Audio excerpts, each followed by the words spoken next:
Let's go get you some more tea. What did you get? All right, board, are you ready? And everybody's mic's on. That's exciting.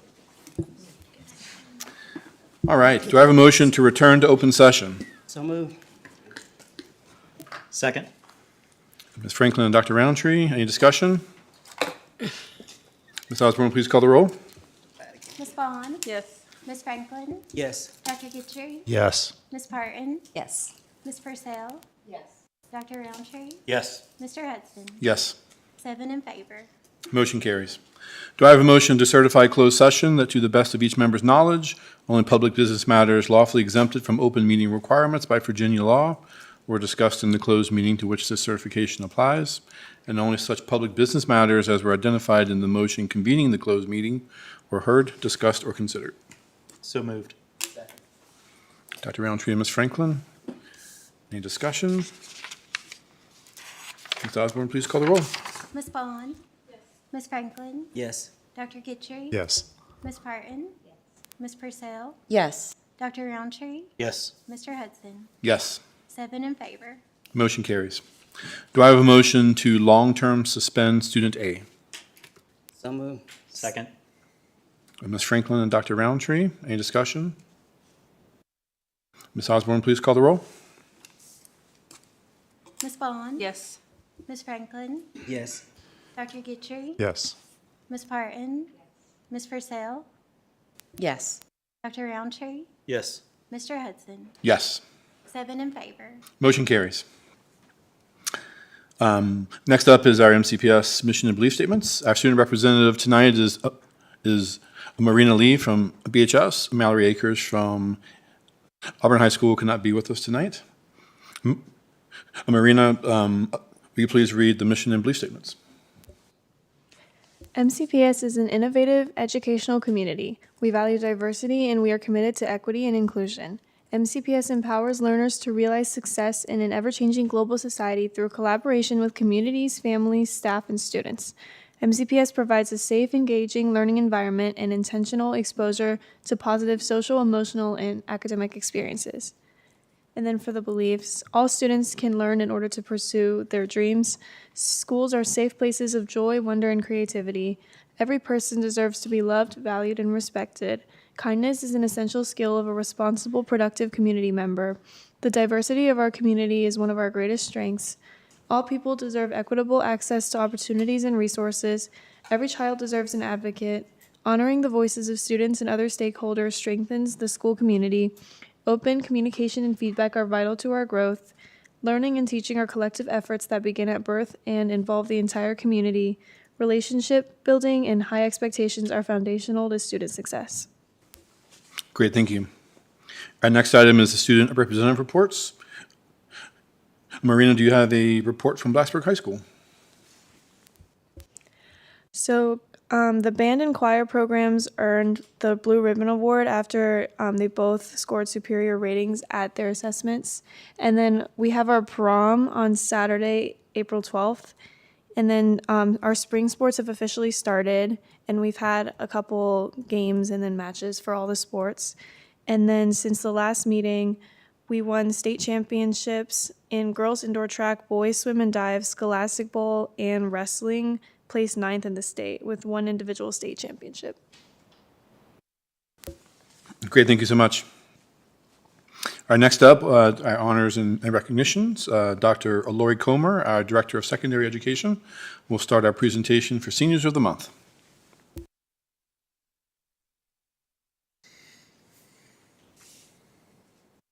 Good evening, Chair Hudson, school board members, student representatives, Dr. Bragan, and Ms. Osborne. We are proud to celebrate the outstanding achievements of a senior from 2 of our high schools tonight, students who exemplify leadership and dedication. Their profiles on display here and in the central office lobby will highlight their talents, aspirations, and their impact. The administrator from each school will share reflections about their character and their contributions. These students represent the best of our schools, supported by their families and educators. Tonight, our student honoree from Auburn High School could not attend, but will be recognized in May. Our student honoree from Eastern Montgomery High School is representing his school tonight on the soccer field as a game was already scheduled. He will also be recognized in May. Each school administrator will now present their honoree. Mr. Chris Stewart from Blacksburg High School and Mr. Shane Gwynn from Christiansburg High School. We will begin with Mr. Stewart.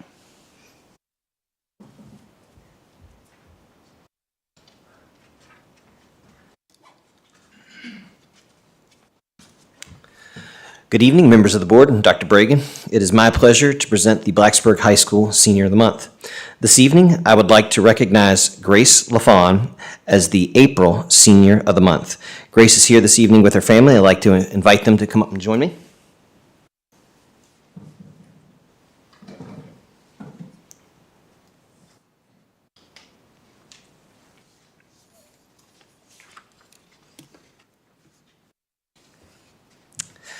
I'd like to read a brief statement from one of our staff members. I am honored to recommend Grace LaFawn for Student of the Month. She consistently demonstrates an extraordinary level of determination, initiative, and leadership both in and out of the classroom. As a self-starter, Grace doesn't wait for instruction. She takes the initiative to dive into her work, showing incredible focus and dedication. Beyond her individual achievements, Grace stands out for her ability to inspire and lead her peers. She fosters a collaborative environment by encouraging others to do their best and providing assistance when needed. Her positive can-do attitude is contagious, and she always steps up to help classmates who may be struggling. In every aspect of her academic life, Grace brings kindness, hard work, and a genuine desire to see those around her succeed. She is a true asset to our school community, and it is clear that her determination and leadership will continue to inspire others. For all these reasons, I wholeheartedly recommend Grace as Student of the Month. Congratulations, Grace.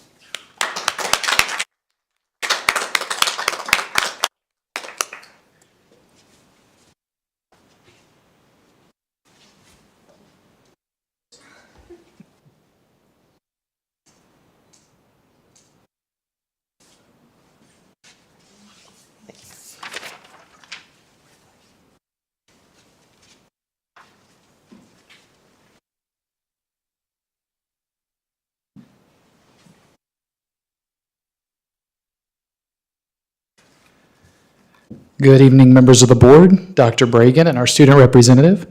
It is my pleasure to introduce the April Senior of the Month for Christiansburg High School, Miss Abigail Hewitt. I would like to ask Abigail and her family to please come forward at this time.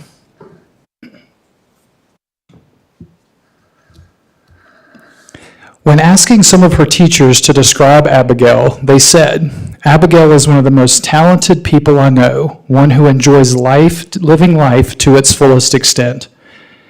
She is often sought out by her peers and teachers, all of whom find talking with her refreshing, as those conversations are mature, engaging, and enlightening. Abigail accomplishes all of this while maintaining a 4.22 GPA and a demanding class schedule. I have found her to be an exceptional young woman with outstanding moral character. She is one of the best and brightest students I have ever taught. She is an extremely reliable student and a musician, continuing to grow and challenge herself. If you want to experience the best part of Abigail, catch her while she is fully immersed in creativity. Abigail shines in moments of artistic expression. She paints with her whole body as if she could directly channel that movement onto a surface. On stage, she exudes confidence and evokes emotion, whether she is acting, directing, or dancing. Abigail thoroughly embodies the core values that we uphold at Christiansburg High School and is an excellent representation for Senior of the Month honors. Abigail plans to attend a four-year university as an English major and dance minor and pursue a career in communications. She plans to attend the University of Virginia, we won't hold that against you, or the College of William and Mary. Congratulations, Abigail.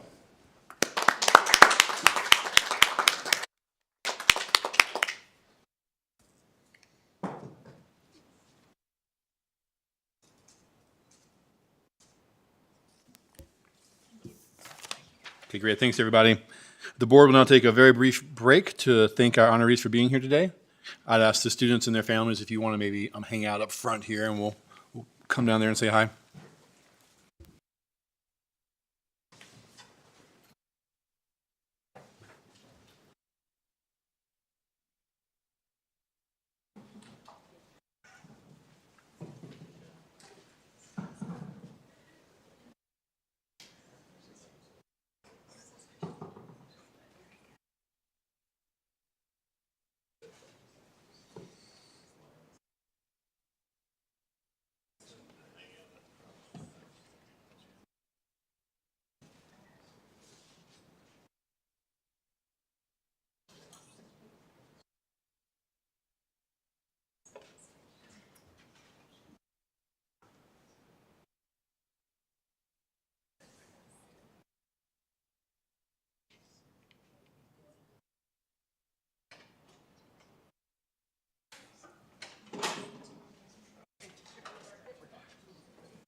Congratulations, sweetie. You keep up the good work, okay?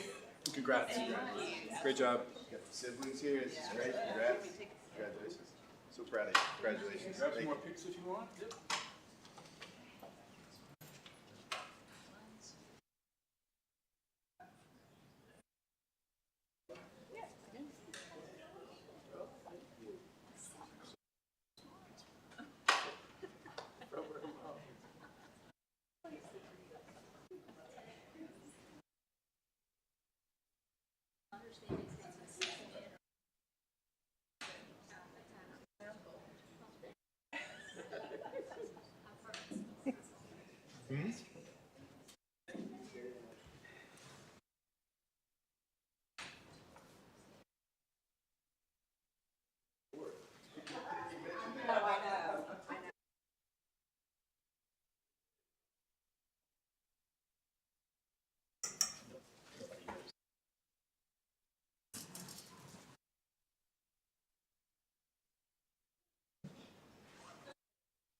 All right, our next agenda item is public address.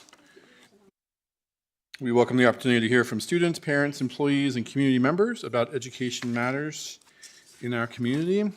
As a reminder, the board sets aside 30 minutes to start our public address. We have the option to extend in 30-minute increments, which Ms. Osborne will remind us of. If there are additional speakers after 90 minutes, the board will continue with their business meeting and hold one additional 30-minute session at the end of the business meeting. Clock continues for applause and disruptions. The more disruptions there are, the fewer speakers we get to address the board. I'll call each speaker up by name in the order that they signed up. Each speaker will have 3 minutes to address the board. The board does not respond to speakers during public address. The screens will show when the speaker has 30 seconds remaining and when their time is up. Please state your name and the area of the county you live in. And our first speaker tonight is Carol Haas.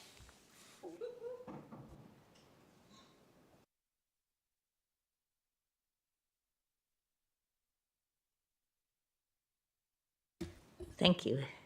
I'm Carola Haas of Reiner, Virginia. I'd just like to say that I'm glad to see that the hate speech policy is on your agenda again, that there's a timeline for implementation. And I haven't had a lot of time to look at it, but one of the things that I noticed as an educator myself is the apparent lack of teacher training. And I know that K through 12 teachers are much better trained than college professors in education itself. But I think there's still an emphasis on disciplinary material, right? That you're going to teach your social studies, your math, and there's not necessarily as much training on handling difficult conversations in the classroom. And so I know it can be paralyzing sometimes when something comes up when you've got a student who's truly antagonistic, right? Or the other situation where you have a student who maybe offhandedly says something that's highly offensive to a certain group, but maybe does it unintentionally, right? Doesn't understand that this language is not appropriate in this setting. And either one can be quite challenging for a teacher to deal with without practice and experience, right? And we don't want to escalate a situation. We don't want to traumatize a child, but we don't always know how to handle it. And so it seemed to me a really important missing piece is when is teacher training going to happen, and not just somebody lecturing at the teachers of this is our new policy and you have to abide by it, but giving teachers real opportunities to have role playing or examples that you can practice saying things, as we all need to do, for bystander intervention, that practicing of how do we intervene when something that we all wish had never been said was said. And so I would just ask that you look carefully at putting that piece in and maybe think of, education faculty at Radford who might have some expertise to be able to help design such a training. But even, I guess, just the teachers themselves coming together, that opportunity to practice with your peers, I think can help move people a long way. And the other piece that wasn't clear to me, but it was maybe just not on the timeline, is accountability, right? So if something like that were to happen, little Joey says something in class that is really offensive to little Sally, but as a teacher, I don't know how to handle it, and I just sort of say, oh, let's move on, right? And Sally then goes to complain to the guidance counselor or her parents about this traumatic thing that happened, and I don't report it to anybody, right? There should be consequences for me as a teacher, right? And it wasn't clear how that was going to happen, right? Who's going to come back and say, I need further training, or if I really can't handle these situations, maybe I'm not skilled enough to be in a classroom. So I just ask you to look at those things. Thank you very much. Thank you, Ms. Haas. Next up is Chris Thomas.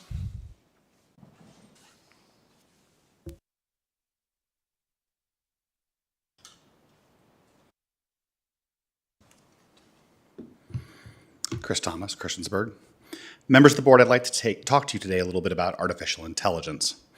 At your recent meeting last month, you got a presentation on the use of AI in our classrooms. Now, I'm not an educator by trade, and I claim no special knowledge of education policy, but I'm a computer scientist, and I've done a fair bit of my own development with and against AI. So let me say what should have been said in that meeting last month.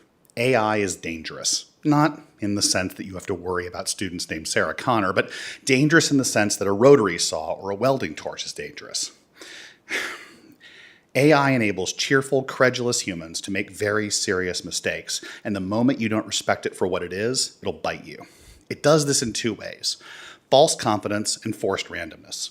False confidence is a consequence of how AIs, especially large language models, create responses. In fact, you might have seen a recent viral example of this, wherein people asked ChatGPT how many R's there are in the word strawberry and got the confident response of 2. They couldn't even argue the AI into saying 3. And this happens because an LLM isn't reasoning about the response it gives. It's more akin to a very sophisticated autocomplete. But it presents its response as if it is both authoritative and very considered. It's one thing to get a response like that from a chatbot, but it's altogether another to get it from a teacher who has used a chatbot. We tell our students that Wikipedia isn't a valid source because it can be edited by just anyone, but at least the people editing Wikipedia are trying to produce factual content. AI chatbots are trained on Wikipedia, and they're trying to produce content that could be mistaken for factual content. One of the ways that these bots do that is by incorporating an element of forced randomness into their responses. The math behind this is complicated, but for a developer building an education app, it's just a value, indicating how chaotic they want the responses to be. More chaos feels less robotic, but it also means the chatbot doesn't return the same result for every question, for the same question. As you might imagine, that's great for generating a poem, but it's somewhat less great for explaining how the Pythagorean theorem works. In tightly constrained situations, that chaos leads the AI to leave out details and make up extra ones to pad out those randomness margins. All this is to say that working with AI, like working with any tool, is a skill, and it's a skill that requires knowledge and discipline. The AI sounds human. It seems intelligent. It looks authoritative, but it's none of those things. So by all means, let's teach our kids to live and work and play in a world with AI, because that's the world they will inherit. But let's encourage our teachers to be suspicious to the point of paranoia about this technology, rather than glibly and uncritically incorporating it into their curricula in the pursuit of the latest technological novelty. Because it will swear to you that there are 2 R's in strawberry. Thank you. Thank you, Ms. Thomas. And with that, public address is closed. If no one wishes to move an item out of consent, we will consider those items approved.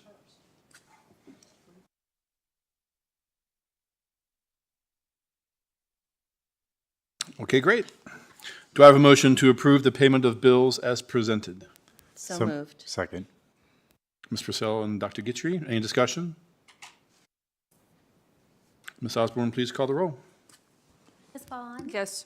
Ms. Franklin? Yes. Dr. Guidry? Yes. Ms. Parton? Yes. Ms. Purcell? Yes. Dr. Roundtree? Yes. Mr. Hudson? Yes. 7 in favor. Motion carries. And that takes us into our business meeting. We'll start with the report from superintendent. Thank you, Chair Hudson. I only have a few things to go over. The dissolution of the United States Department of Education marks a significant turning point in American education, presenting both challenges and possibilities. While opinions on this decision will vary, our commitment to providing a safe, inclusive, and high-quality education for all of our students remains unwavering. The U.S. Department of Education has been instrumental in protecting students' rights and supporting national academic standards. Its absence necessitates collaboration between states and local districts to ensure these critical functions continue. The practical implications of this decision, particularly regarding federal funding for programs like Title I and special education, are still unclear. We are actively working with state and national partners to understand the next steps and to advocate the necessary resources. The information from the VDOE and our state leadership associations indicates that our federal funding in these areas will remain intact, and we hope that is the case. The federal government provides in our current budget approximately $6 million of the total budget. During this transition, the roles of our teachers, staff, and families are more crucial than ever. We will continue to provide updates as we learn more and remain dedicated to supporting our students' futures. We encourage everyone to stay informed, engaged, and supportive of one another as we navigate this uncertainty together. I also want to comment on the recent loss of a young student in Roanoke County, which is a profound tragedy that deeply affects our neighboring communities. This heartbreaking event underscores the urgent need for our schools and communities to intensify efforts in addressing bullying and supporting the mental health of our students. As educators and community leaders, we must ensure that our schools are safe, that are safe havens where every child feels valued and protected. The Montgomery County Public Schools remains committed to fostering an environment where students can thrive without fear of harassment. We will continue to implement and strengthen programs that promote kindness, inclusivity, and open communication. To the family, friends, and the Roanoke County community, we extend our deepest condolences. May we honor this young student's memory by coming together to create a more compassionate and supportive environment for all of our children. Okay. Additionally, I want to report that the vape detectors have been installed in all of our secondary schools, with the exception of Christiansburg High School, which is currently undergoing a significant renovation. And we looked at possibly putting them in at that time there, but the cost would be significant to put them in, then take them out because they have to be wired. They're not wireless devices. I look forward to reporting back to the school board on the effect those will have on reducing, hopefully, the vaping incidents in our schools. And lastly, I'm extremely happy to report that construction has begun for the Eastern Montgomery High School track replacement project and appears to be going well. Thank you. Thank you, Dr. Bragan. Next up, Mr. Brandon Keith, our principal at Charlesville Middle School, will present information regarding the SMS Extended School Year Grant.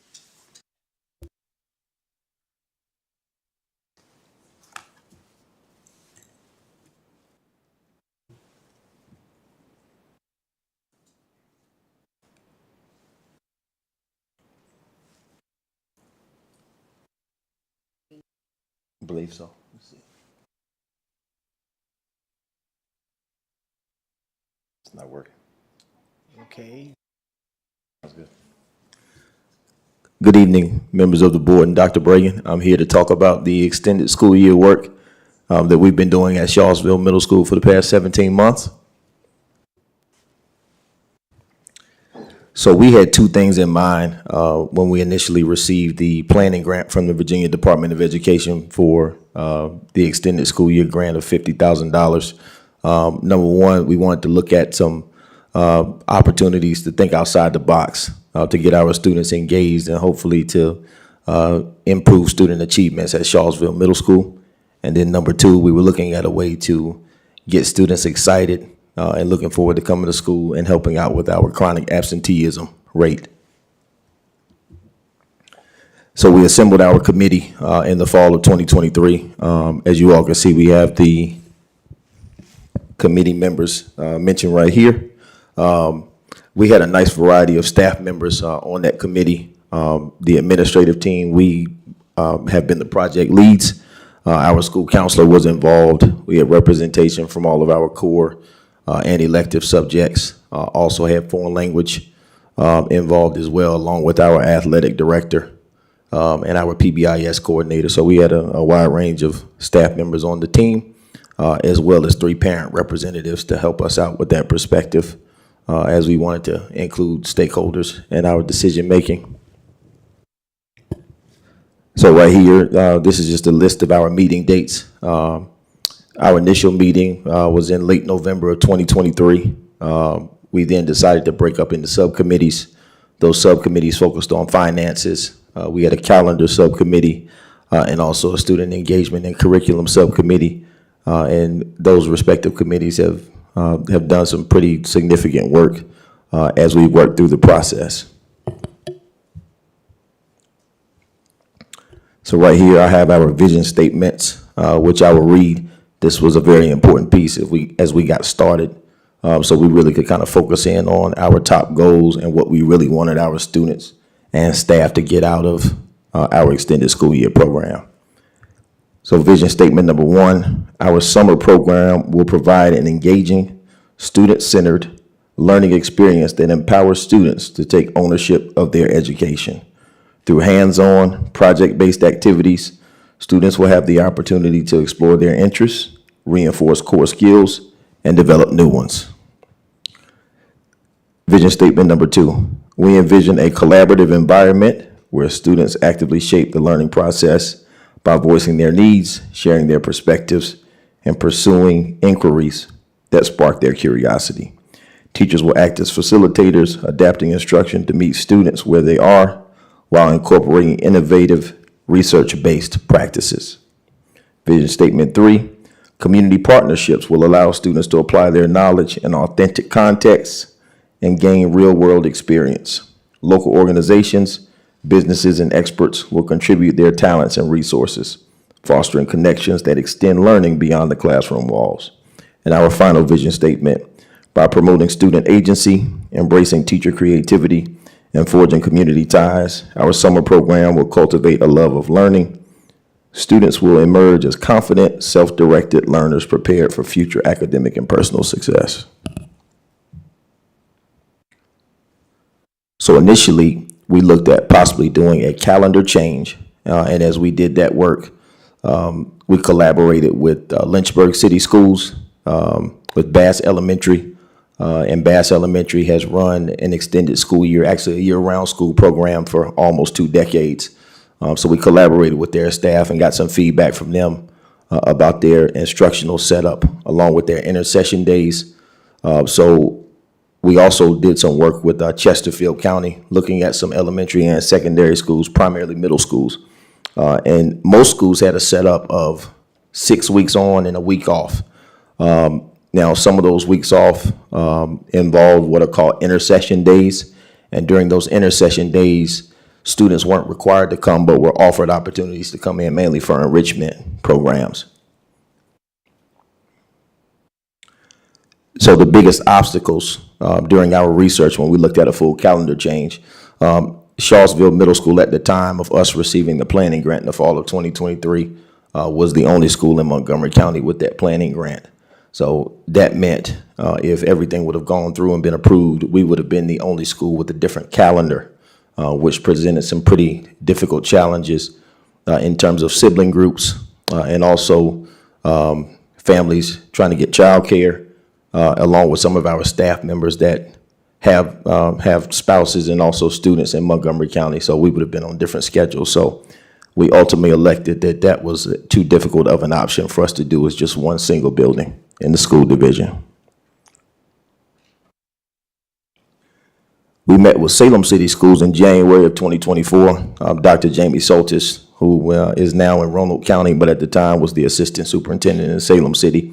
And what Salem City did with their extended school year program, they developed a summer enrichment and remediation program. And, you know, once we sat down with them and kind of got some details about how they operated their program. We felt like that would be a much more effective program without us having to make any major changes division-wide outside of Charlottesville Middle School. So we came up with what is called the MSEP, the Mustang, actually the Mustang Summer Enrichment Program. And it is a 6-week instructional program. And for year one, we would invite all of our students. Now, of course, last year we had 6 weeks of summer school, but this year we'll be back to our 4-week structure. But we're looking at a 6-week program for summer. We, of course, would target our students with disabilities, as well as students that have not met proficiency goals in math and reading. But ultimately, the first year, with us having only around 200 students, we would look to invite all of our students to participate.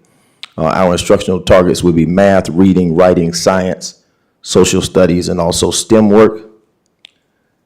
And a big goal of ours, especially with rolling this out and trying to get kids excited about it, is to have a pretty good balance between enrichment and also remediation and academics.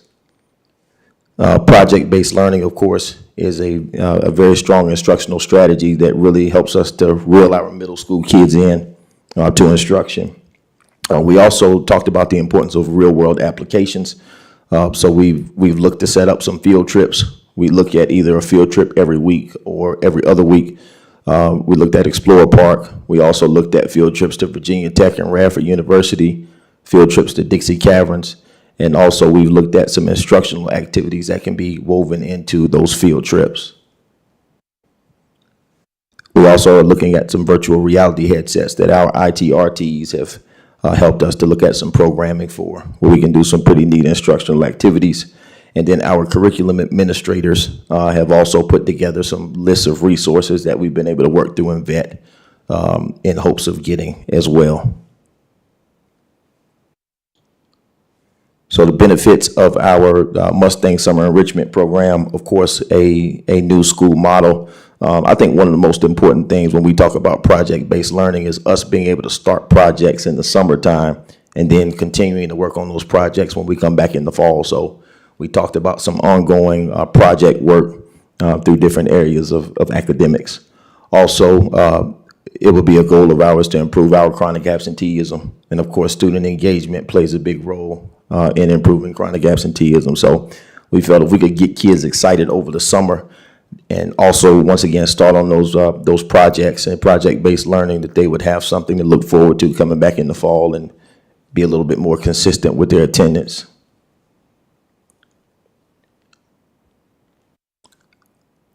When we looked at benefits of a summer enrichment program versus a full calendar change, we wouldn't have any calendar changes. Our schedules would be aligned with the other schools in the school division. And also, we wouldn't have any challenges with staff not being aligned with their schedules with families. So moving forward, everything I just mentioned, we are in the process of submitting a startup application for the startup grant from the Virginia Department of Education. The maximum that you can receive is $500,000. Right now, we have about $420,000 worth of materials, projects, field trips, guest speakers, and things of that nature. And that will be due in August. So our school-based committee will meet again in April, well, later this month in April, and then in May. And over the summer, we will work to get that application submitted. And our goal is to hopefully roll out the Mustang Summer Enrichment Program for the summer of 2026. Thank you. Great, thanks for the presentation. Any questions from the board? Sorry. You mean? Yeah, right. So Sounds how very has- good, thank you. How has staff embraced or not embraced this idea? The reception has been a lot more positive since we have eliminated the calendar change option. Our core teachers are excited about it, as well as our elective teachers, especially with the enrichment piece, because they get some opportunities to kind of extend what they do in their elective classes. You know, some of our electives like family consumer science are only, you've got Facts 1 and Facts 2, which are a semester each. And some of our elective teachers are excited because sometimes they feel like that one semester is not enough time for them to get activities done. So they'll be able to kind of elevate their instruction to the next level as well. So things have been a lot more positive. Our committee put out a Google form just to kind of get some insight from teachers about how much of the 6 weeks they would be available for. So we offered everybody an opportunity to work in 2-week segments, and they don't have to make a commitment to the entire summer. So I'd say things are pretty positive overall with staff.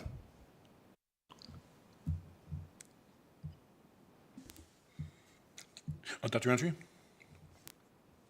Thanks for the presentation. I think it's a good opportunity for continuing education for our students throughout the year.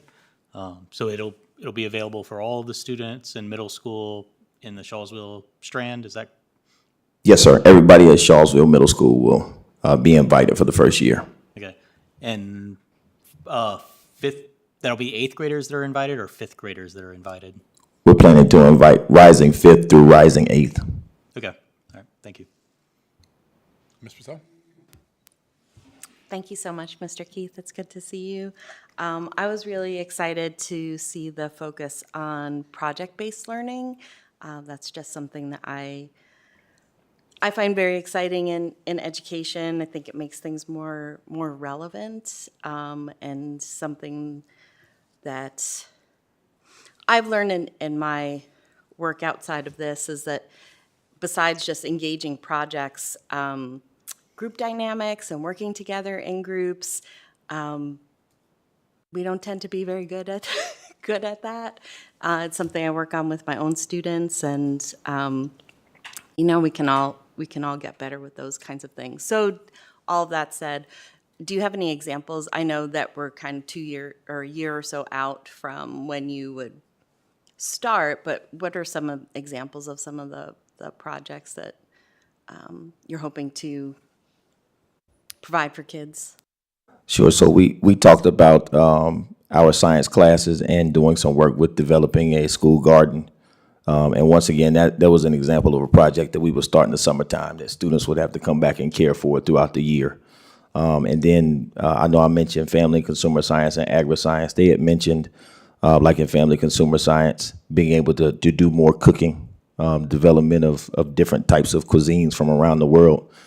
Versus kind of like that small amount of time they have in their curriculum. So those are two I can think about off the top of my head.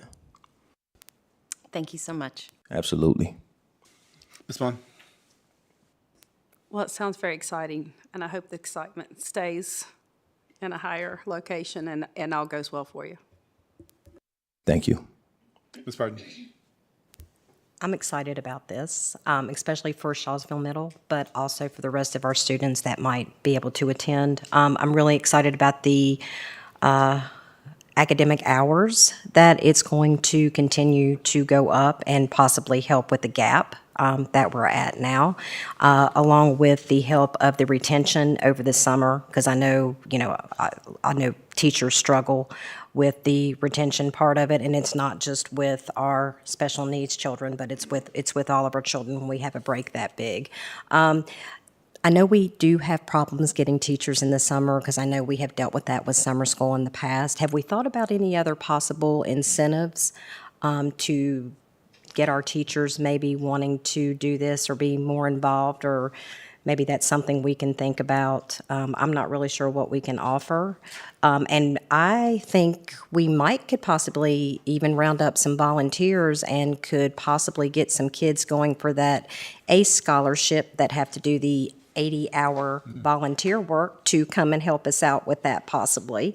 So I didn't know if you thought, I think the 2-week is a good start, but I do know that we struggle with that with the summer. And I do understand that the teachers want their breaks, and I get it. But I am excited for our kids, not only for the educational piece, but for the field trips and giving them actually, I think, something to look forward to in the summer, which would also tie in with childcare as well for a lot of people. So I think it's a win-win. And how about a garden somewhere in that land, digging up and planting some things, and maybe we could do a flower garden and a vegetable garden, and I can come up with some other ideas too, maybe. Wonderful. Sounds good. Okay, thank you so much. Yes, ma'am. Thank you. Dr. Guthrie. Thank you. I thank you for all the work you and your team have put into the planning for this. I know it's a lot of work. So the 420,000, is that for a year period? How long would that implementation grant last? It's a year period. It's a year period. Yes, sir. And do you have any sense of what the cost will be afterwards? Like, I didn't see anything about the cost of the program. Has that, I'm sure that's been part of your planning. So beyond, you're going to have the 420 if you get the implementation grant, but what are the resources that we would need as a division or to implement this, not just being dependent upon a grant, for after the grant period? Do you have a sense of that? Sure. So, in terms of the resources we need from the school division, I mean, it would just be support with, making sure we get some assistance with transportation, and things like that. So, of course, when trips are set up, that money would come out of the grant, as well. So, I mean, the grant covers just about all of our needs initially. Of course, if there are things that we need some support with, we'll kind of ask along the way. But the way we factored in how much we would apply for, we factored in salaries, we factored in trips, we factored in transportation, we factored in academic resources as well. Okay. Yes, sir. Okay, great. Well, good luck on that implementation grant. Thanks a bunch. I appreciate it. You're welcome. And I'll just add, my thanks as well. I definitely appreciate all the work, all the homework that your team did, right? Talking to other school districts who have done similar things or different kinds of things. Built out the pros and cons and look like you're trending towards a great plan here. So definitely excited for you. Any other questions or comments from the board? So you said Bassett does year-round schools? It's Bass Elementary in Lynchburg City. So it's just one school? Yes, ma'am. They're the only one that does it. So with some of the disruptions that you talked about, that you all looked at, how did they say they worked through those issues? I think initially they thought it was a very important need, and despite some challenges, they were able to make it work. Although the rest of the school division's on a different calendar, so I didn't get a whole lot of information about the initial process because the principal that started it is no longer there. But it seems like once they got everybody on the same page and were able to get the ball rolling, it's been a pretty positive program. I know they did talk about the community support that they've gotten. Bass Elementary is in an inner city area of Lynchburg City, and they said the families have really bought in kind of from the beginning, and their support has grown since they started their year-round school, like I said, about 20 years ago. Wow. Yes, ma'am. Okay.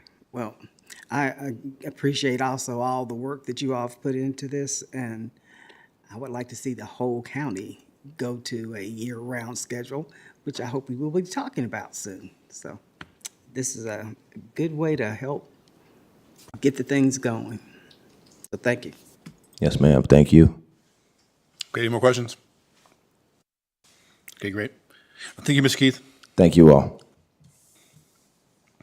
All right, next up, Eddie Walters, our Director of Transportation, Angie Bland, our Director of Finance, will present an update on summer capital projects.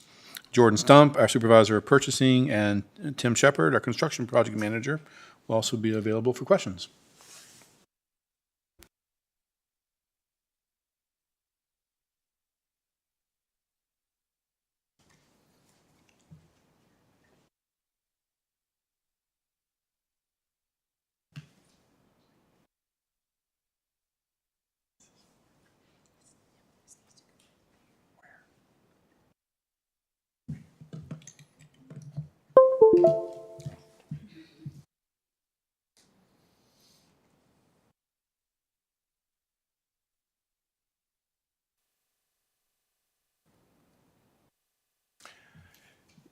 Good evening, Chair Hudson, members of the board, Dr. Bragan. We're here tonight to talk to you about proposed summer construction projects. This is a list of 5 of the larger proposed summer projects. The first being 2 complete roof replacements for Auburn Elementary and Kipps Elementary.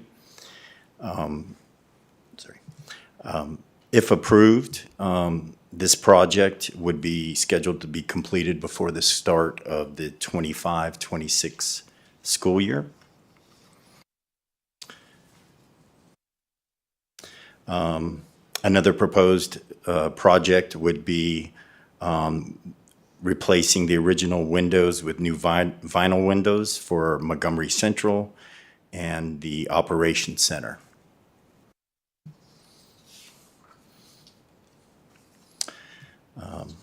Another proposed project would be the replacing the original metal pipes with new pipes for Montgomery Central and the Operations Center, the interior water lines. This project would also center around Montgomery Central's summer, so that it could be completed before the start of the school year. And the last proposed summer project would be the expansion of the Operations Center parking lot. This would include additional parking spaces. This would include additional parking spaces for school buses, as well as repaving the roadway coming into the Operations Center off of Depot and repairing the parking lot, the vehicle parking lot.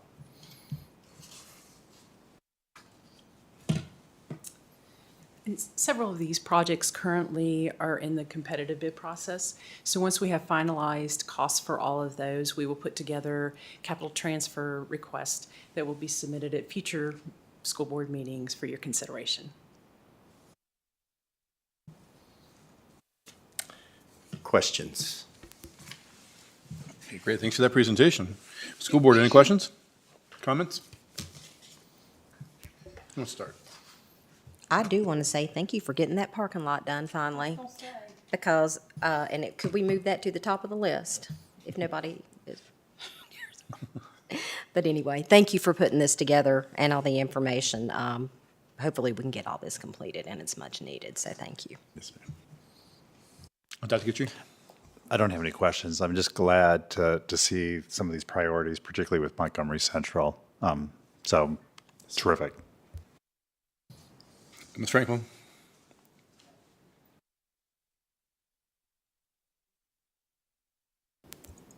Are these all the projects for the summer or just the major ones?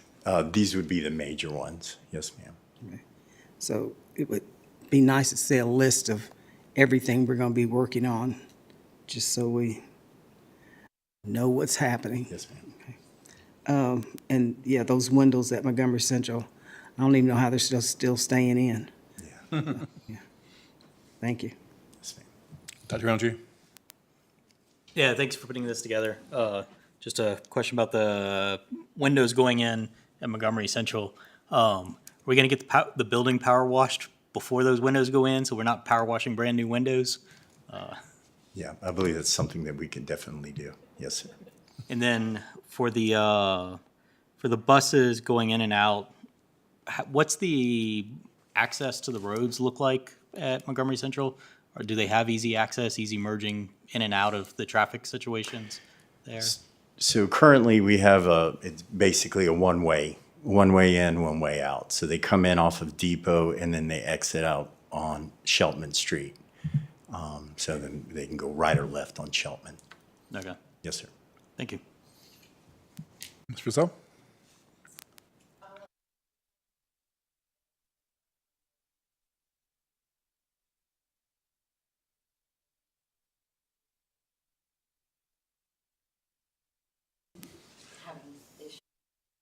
It's okay, I can answer that question, Ms. Walker? sir. And by the way, Mr. Walters is acting in his capacity as the acting Director of Facilities. I thought someone would ask why the Transportation Director is put in this presentation. But we appreciate that. He stepped in and would be help us out until we find a replacement for Mr. Harris. Auburn Elementary School has had significant roof leaks. Significant. There were times we had to have emergency repairs and come in there where there was buckets of water coming down in the cafeteria. So it's time. And that would be the same at KIPS. KIPS, as far as I know, that was brought to my attention, didn't have as many leaks that got our attention, but, you know, the lifespan of a roof is typically 20 to 25 years, and Auburn Elementary celebrated its 25th anniversary last year, and KIPS is around that same age as well. Thank you. Ms. Bond? Well, I'm just going to kudos on the bus thing because I've been fussing about that for years, you know. No sense in paying rent on another lot when we don't have to. So, and even though there's concerns with the buses pulling out, I mean, that was a school for many, many, many years, and buses ran on those roads constantly every day. So thank you so much for that, because that was one of my things. And the water pipes, because I know that was some concerns we had with people drinking the water with some of the old pipes, and the windows are horrible. So, I mean, the front looks great, but, you know, some of the other ones are bad shape. So thank you so much. Those are great things. And I'll just echo the thanks as well. I know this is a lot of good projects over the summer. So these will come back to us as capital expenses for consideration. Will they all come back at once? Will they be spread out, mixed in with other things, I assume? That will be based on what we get as far as results from the bids that come. Most of them are closing within the next week or two. Okay. So we'll take a look at that. We will work to use up the remaining fiscal year 2025 capital funds, and then some can actually be awarded July and beyond, and we would present those at the first July meeting for 26 funding. Okay. Okay, great. Yeah.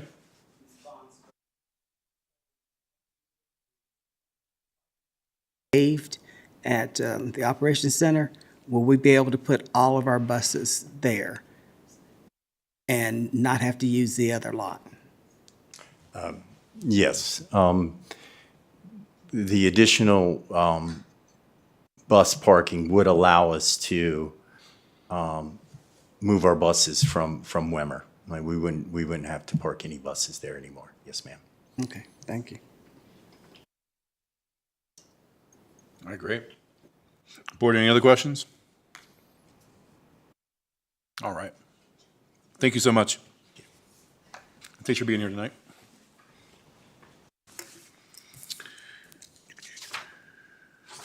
All right, next, Dr. Bragan, our superintendent, will provide an update on MCPS capital projects, and a presentation will be provided at the April 15th meeting. Thank you, Chair Hudson. Yeah, as you can see, and I shared it with the school board, I think we did it this morning. We wanted to get it out in front of all of you and for the public so we could have discussion on this at our next board meeting, I believe, on tax day, April 15th. This is just for your information now. These are the 5 schools we want to focus on. There's a couple of changes to what we presented initially with some modifications. You know, one of the school board members asked if we could accompany this with a map and the regions that would show where each elementary school, what their catchment area is. And there is something on the website for that for parents to utilize, so you can see if I live in this area, which school I go to. But we'll put something together in a PDF format that would be easier for people to see that. So really tonight's was just to share it with all of you and to share it with the public as it gets out with the agenda, and for discussion and a formal presentation with myself and Mr. Bauer on April 15th.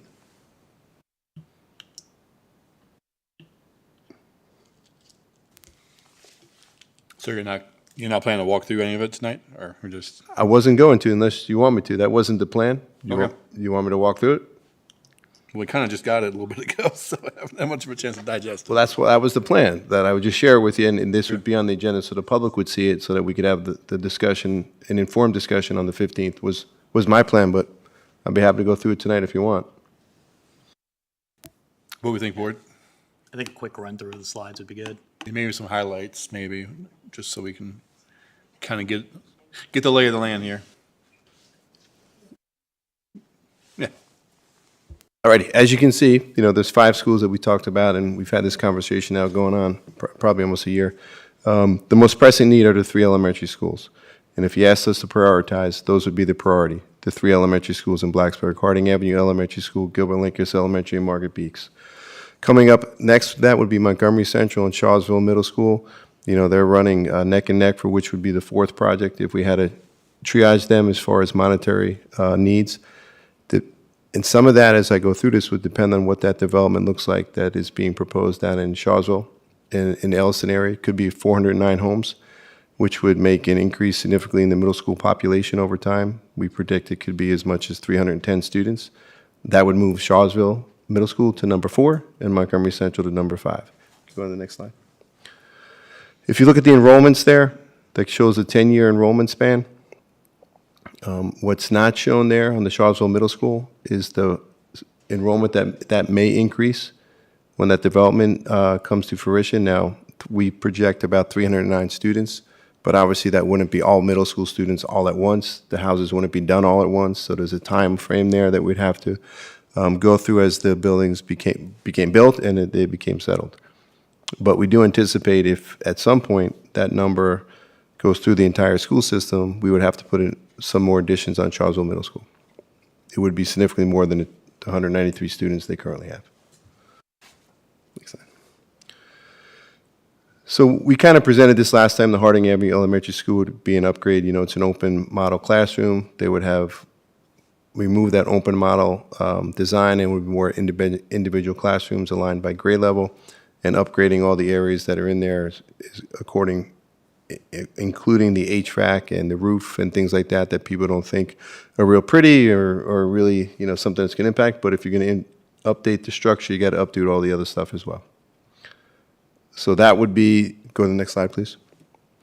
Depending on where we put that, the cost range for that total renovation, and that's the footprint for Harding Avenue Elementary School, approximately 8 acres, is between $24 million and $29 million. Go to the next slide. And that's a breakdown, and we kind of presented on this already and just fine-tuned it on the last presentation when we went over what that would look like as far as the renovated areas of Harding Avenue. Similar to Christiansburg Primary as Correct. far as doing the walls. Go next one, please. All right, and Gilbert Lincoln School would be the next one. Go next slide, please. And their footprint is a little bit larger, almost 12.5 acres. And their upgrade would be similar, upgrading the classrooms, go to the next slide because it has more of a detail. Some of the classroom space there, we want to make the classes larger. And if you look at the end of the building, there would be 4 additional classrooms because the classrooms that are currently there, if you walk in the building, go to the left, are small. We'd like to make those bigger. Each of these would also have a renovated library. We don't think the library space is up to speed or at least up to par on what some of our other library spaces are. And then everyone talked about the multi-purpose gymnasium, cafeteria, and we want to separate those out in both of these buildings as well. And the projected cost for Gilbert Lincoln's renovations would be, the low end would be $24.5 million, the high end would be $31.7 million. Next slide. Okay. So in talking with our architect, one of the proposals was that you could combine those 2 schools. I'm not saying that we're going to do that, but it's an option if you want to look at the enrollment numbers. Create one big school for Harding Avenue and Gilbert Lincoln Elementary School, which would have the capacity of 700 students. We're not at 700 students in either one of those now. If we combine them, it's more closer to 600. But that's an option. And if you would be able to do that and still keep the schools open while the construction was going on. If you can see the footprint there of the current Gilbert Lincoln building, which would be utilized while the construction was going on to the new building. Again, we're not proposing that. It's an option. Now, the cost for the brand new building is more than to renovate the 2 separate buildings. So that's also something we would want to talk about. The total cost in that from the low and the high estimate is $62 million or as high as $74 million. Next slide. And that's what the breakdown would look like for the classroom wings. Obviously, instead of having 2 or 3 classes for a grade level, you would have 4 and 5, depending on the current grade level and enrollment.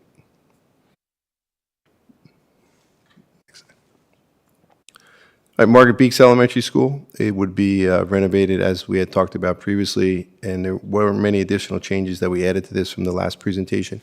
Go to the next slide, please.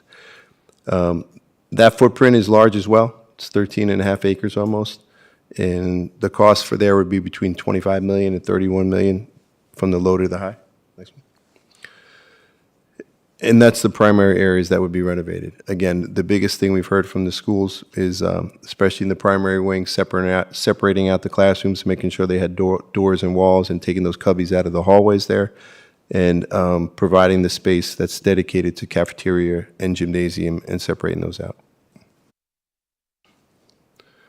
All right, Montgomery Central is just old. It was built in 1934, I believe, and needs a lot of TLC. If we wanted to renovate that, we're going to do the windows this year. We're proposing to do the windows regardless because they need to be done. They need to be done for the insulation effect, but just the aesthetics and their functionality as well. But there's a lot of things that need to be done in that building if you go to the next slide. The footprint wouldn't change that much, but there'd be a lot of interior upgrades, including the HVAC, the floors, the tiles, the exterior, the parking lot, and that costs anywhere from the low number to 13.5 million to approximately 16 million, or 16.3. Charlottesville Middle was built about the same time. I guess the Public Works Act in the 1930s said Southwest Virginia hard. We got a lot of buildings done in those 1930 area, right? And I think this is 1935 as well, or somewhere in that area. It's old. It's actually really well maintained, though. When you walk that building on the interior, it's amazing how well maintained some of that is. Go on to the next slide. So the option there, if you can see the footprint, where the school is to the left there towards the railroad track, which is about 6 acres. And the Old Town Road, where the field is there, is about almost 12 acres. So if we were going to renovate the high school, because the age of the materials, and when you take apart old walls and things, you find things you weren't anticipating, and that would require more money to mitigate and change. So the cost for this one was pretty high. It's 25 million for a renovation low, or 30 million for the high.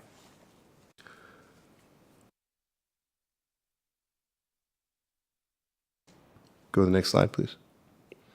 All right. There's also a possibility of putting a new middle school there. The area where the Old Town Field is now, making that the new school. And it would be able to accommodate 500 students, which would be enough for any anticipated growth that we may have down there with the new development. Again, not saying to do that. It's an option, though. It'd be a newer school, and the cost, again, for that would be much more than renovating the old school. The low is 70 million, the high is almost 85 million. Next slide. Is that the end? And that's the end. Now, when we present this formally, we would give you exact totals, what highs and lows would be, would give you what our priorities would be that we feel are the most pressing needs for all of you to discuss and talk about and debate, and let us know what the next steps are. And I'm sure there'll be some discussion on refining the process and the plan that we're going to present on the 15th. Then we'll bring it back to y'all, and hopefully we get an idea of what the school board wants to put out for our capital projects for the next couple of years, that then we can then share officially with the Board of Supervisors and see about securing the funding that would be required to do that. Okay, great. Great, thanks for that. School board, any questions tonight?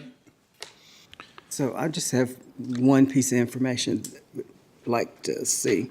So if there was a possibility that at some point, maybe, that Gilbert, Lincas, and Harding would be combined, then we would have property that would be in excess, to know what that revenue might look like to help offset construction. That's a great idea. It's almost 11 acres in the middle of a very densely populated area, right? I don't know what our possibilities are legally or what we could or could not use that for. I have no idea. But if I was a developer, I'd put student housing up there, but I'm just saying. No. We just need to set up, Blacksburg needs to tell them what they can do with it. We've been down that road. Yeah. Probably shouldn't have said that, but, you know. Enjoy the emails coming to your inbox. But Ms. Franklin is right. And again, I'm not proposing that. It's something we looked at and we want to explore financially if it's even feasible.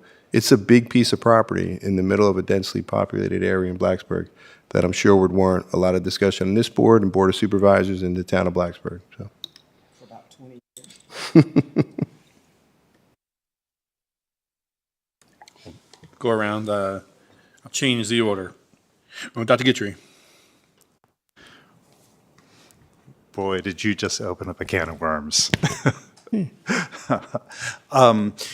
Just one quick question or comment. I know when we had this last presentation where we got more information after the community feedback and there was that list of priorities, I remember we had a discussion, and I know one of the things that I had suggested was prioritizing ADA compliance and the areas are not being renovated. So I don't know if some of the feedback we gave at that meeting made its way in. I don't see that reflected in because it's still low on the priority list, the ADA compliance in a number of these buildings. I just saw that, and I was wondering if the feedback the board already provided on the plans got incorporated into, because I didn't see that, but it might just be that one issue. No, that's fair, Dr. Gitchy. My expectation would be any renovation in any building, and we bring it up to ADA compliance, whether that is exactly what it's, if that whole wing's getting renovated or not, we have to, the expectation would be it all becomes ADA compliant. Right, I remember that discussion where it's required in the areas that are being renovated, but one of the suggestions was to make sure the building as a whole was ADA compliant, because if there are parts of the building that are not being renovated, those don't necessarily have to be brought up into compliance. I just remember part of that for me, that would be, I would like to see that to be a priority across these buildings. We're on the same page, and I'm perhaps I didn't articulate it well enough. I would expect that any building that's being renovated, the entire building is brought up to ADA. Okay. What great. the expectation would be for everything, egress and all that stuff. Okay, great, thank you. Okay, I won't say any more about the combining of those two buildings, as tempted as I am. I'm curious to know where that request, if it came from the community, where it came from, but I'm just not even gonna go there. Ms. Pardon? Okay. So thank you, Dr. Bragan, for going over this. I did have one thing, and the only reason it came to mind was because of something that we ended up doing at Christiansburg Elementary, and I couldn't tell by the diagram if we were doing it or not, but you may not know this yet. Are we planning on possibly closing in the back hallway to the classrooms? If I'm making any sense, at Margaret Beeks and Gilbert Linkus. I think that was something that was done at Christiansburg Elementary, and I think it was needed, and but I couldn't tell from the diagram if we were planning on doing that in that renovation in the back of the hallways there. Yeah, I think you mean the primary wing, and Yes. where they have the cubbies Yes. and there's no real doors to those Yeah. classrooms, 100%. And maybe just for a possible safety thing Yeah. too, maybe that was Well, you that was can't- just my first concern. You can't have a lockdown in those classrooms. You can lock that door that goes to And that that would corridor, be- but the individual classrooms are not separated because the corridor goes in the middle with the cubbies on both sides and the bathrooms. That would be all a hallway like it is at Christiansburg Primary. Okay. That was all I had. Ms. Vaughn? Okay, and I'm going to ask, just because I know it's going to be a popular question when all this comes down, the comparison to what we just spent on the Christiansburg project strands for the elementary schools, because those prices weren't near what we're looking at here. And they had definitely a lot of the same concerns. And we kept those prices down. So, and we only did a certain amount because of that. So I know my community, and I know some of those questions are going to be. So when we give these specs and projected cost, I would like for us to also, share. I would like to know exactly what we spent in the Christiansburg strand, because that was just 2 years ago. So those are still pricing they're very similar. Because we've got some high budgets here, and we came in with some high budgets for the Christiansburg schools and cut them down. Okay. So, We could definitely do that. Ms. Purcell? Just to make sure that I heard things correctly, Dr. Bragan, you framed the combination of Linkus and Harding as an idea that came from the architect. That's correct. So I will hold back more inquiry from now, but I would expect a great deal of community engagement needs to happen before, moving forward with something of this magnitude. I believe that would be 100% accurate. I'm not suggesting we do that. I was asked to explore options, and I asked the architect, what would be some options? Here's the property, here's the school enrollment. What do you see as some options? That was an option that the architect said we can build and make work for that number of students. I've said it 3 times already. I'm not suggesting we do that. That's an option that we're sharing. That's a potential. And if you looked at that option from a cost perspective, it wasn't cheaper. I would think it would be cheaper to make one larger building than to renovate 2 smaller buildings. So that's a conversation that we would go deeper into with the architect. Well, why is that? Why would that even be? I don't have that answer. I don't know that. Thank you, Dr. Bragan. And I also was just construction materials. I can't imagine having to be an estimator right now in that field with tariffs and just the chaos currently in that industry. So even something from 2 years ago may not really be a relevant baseline anymore. But we'll get more information, so thank you.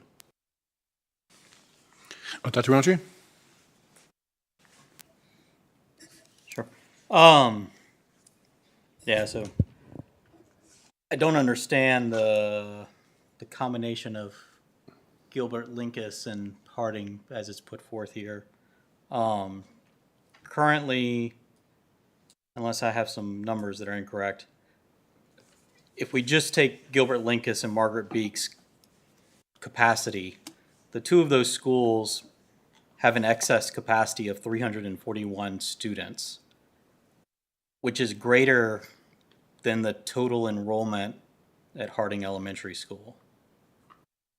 If we were to do the renovations at Gilbert Linkus as proposed, that is not the new completely new building, we would have a total capacity in excess of 385 students, where the current enrollment at Harding Elementary is 279. So even if those 2 schools absorbed all of Harding Elementary, we would have over 100 student capacity excess for that region of the county.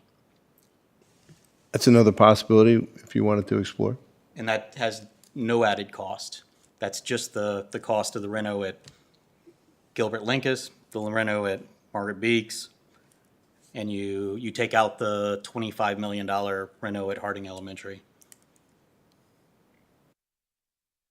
It's a hard decision, but that's Just based on the numbers that we have here, that's a possibility, regarding the capacity for each of those buildings. All right.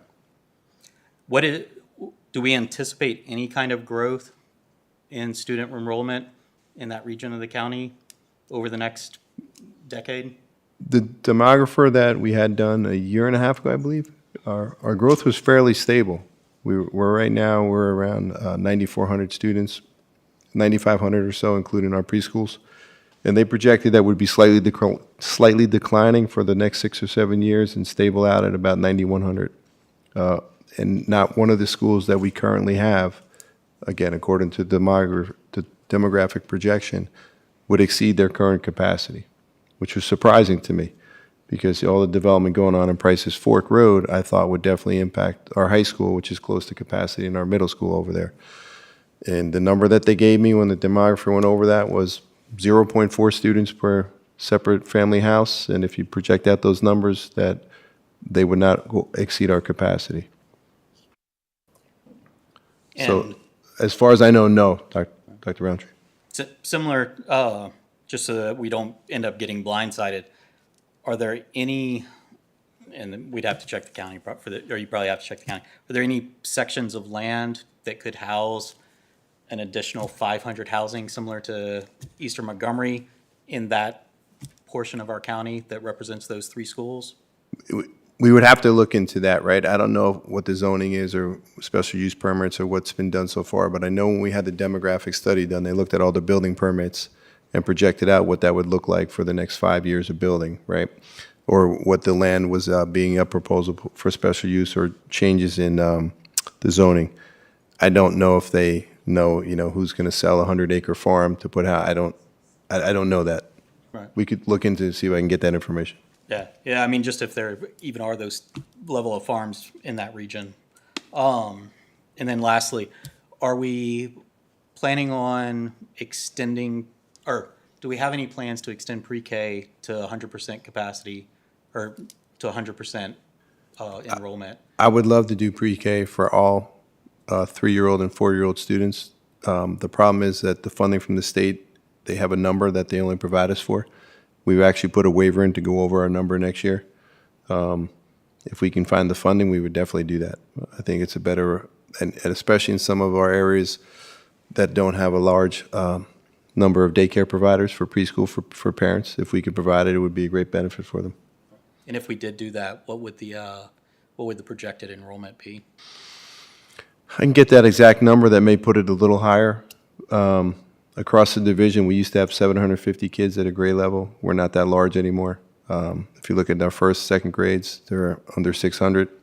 So if you project that back down to preschool, it would have to be depending on building based on the catchment area, what that would be. But it would be under 600 students for age 3 and 4. Thank you. I guess I'll lob in a couple comments here.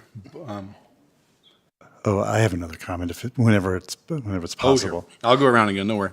But I just want to lob a couple in here. So, I mean, certainly, and this goes without saying, but any conversations that involve closing one of our schools needs to have significant community engagement, right? That was an understatement from Mr. Purcell over here. And, I think that I'm not sure how we have that kind of conversation in a timeline that allows us to make the decisions that we're trying to make.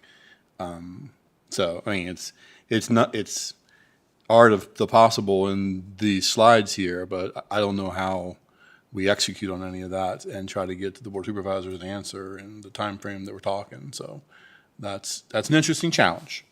Certainly open to suggestions around that, but I mean, certainly when it comes to just trying to absorb the one school and 2 other schools, that's going to put these schools at close to capacity to what they have. And so then if we want to allow for additional capacity, it changes their designs again, potentially, right?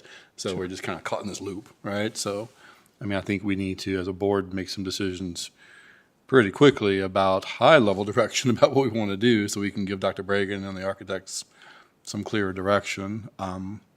And I guess I would add, though, and I think this is kind of following up with on Dr. Guthrie, I guess I expected in what we were seeing tonight a little bit more with respect to the administration's priorities around what we're seeing, because this is kind of the same thing that we saw before in the same order that it was before. So I appreciate that we're going to see it hopefully at the next meeting, but again, that's just going to change our thought process around this again in terms of where we might draw a cutoff around some of the stuff that we're trying to do with each one of these schools. So at some point we gotta lock a variable down so we can start building around it. And I think, whether we're going to talk about 5 schools or 4 schools or brand new schools needs to be a decision that we make pretty quickly so we can get some guidance. That's my opinion, but. Okay. I wasn't, and I'll take full ownership for the communication error. I wasn't planning on presenting tonight. I do plan to have that whole thing for you. Okay. I just was sharing information and get it out there into the ether so people could talk and then we could come and have the robust conversation. Okay. Right. And that's what we ask you to do. So appreciate that, because when we don't get the information, that's right. That's right. So if we get it, we don't need to either. I mean, so thank you for saying we asked for it. And that's as far as it went, as an informational piece. And whoever takes it away from that, other than that, that's on them. So we'll go back around. Dr. Guthrie, I know you had some other comments. Yes, while it's true that you might not have been prepared, you did provide a document that entails combining two schools. So I just want to be on record saying that it would have to be an absolutely compelling presentation of information that's comprehensive before I would be in favor of combining schools. If it just saves us $25 million up front, that is not going to be sufficient for me, because what I have heard are concerns about transportation, how you're going to get the students, the children from one school to another. There are communities, there are parents who are proud walkers at Harding Avenue Elementary. Also, there are concerns about tax value, what happens, because we know that the presence of schools in communities increases tax values for homeowners. That's going to be a concern. So I'm just going to say that backing into this conversation through this planning raises a lot of concerns for me, and the absence of compelling evidence beyond you can absorb them into another building and not be at capacity, but just the demographic information is not sufficient for me. So I just want to caution you right now that I'm in District G, and I'm going to receive so many emails as a result of any suggestion in the absence of a compelling argument before this board. So I just want to put that out there because, yeah. Okay, thank you. We'll go around again if anybody else has anything else. Ms. Barton? No, just thanks for the information, Dr. Bragan. Again, I don't think we're trying to start something yet. I think this, again, was just information that Dr. Bragan was passing on to us from the architect. And I can tell you in the past, there have been people that have talked about doing something down my way and getting rid of a school. So this is not the first time combining or getting rid of a school has been talked about. So not to say that it's going to happen, but just saying, this is just information. Great, thanks. Ms. Bond? I agree. It wasn't that long ago we heard that suggestion. And so that's, again, what we do. We talk about all kinds of different scenarios. It doesn't mean it's going to happen, but we at least discuss it. Roger. Mr. Russell? I think I just shared the heart of my concern that really significant community involvement needs to happen before we would even go forward with something like this. And I think just back of the napkin bean counting and, splitting kids to fill spaces doesn't really work when you think about what a school means to a community. Dr. Roundtree?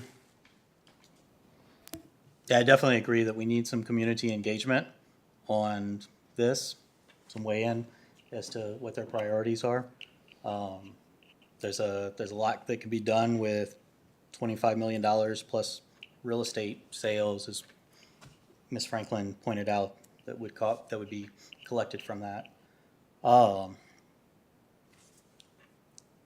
But yeah, additional engagement. Of course, if we were going down those kinds of routes, we would add some additional capacity to those other schools, so it wouldn't be exactly the prices that are there, but it wouldn't be, presumably it would not be the $70 million that was put forth towards the large school in placement of Gilbert Linkus Elementary School. Ms. Franklin? Okay, so as Ms. Bond and Ms. Purcell pointed out, in Eastern Montgomery, on somewhat of a regular basis, combining the middle school with the high school and elementary school is thrown out there. And I want folks to remember, when we built Eastern Montgomery Elementary School, it was combining Shawsville and Lafayette. Elementary schools were combined, and there was a lot of concern from community about that until they walked into that building, and they love it. And as far as transportation, I think some of those children have to have more difficult transportation issues. So everything needs to be on the table. That's what we asked for. And that's what we should have, especially when we're going to the Board of Supervisors and asking for funds. And quite frankly, we're not going to be getting a lot of this anytime soon, but we still need to have a plan in place. Agreed. Ms. Franklin, we also did, if you remember, Bethel and Reiner into Auburn Elementary. We combined those schools as well.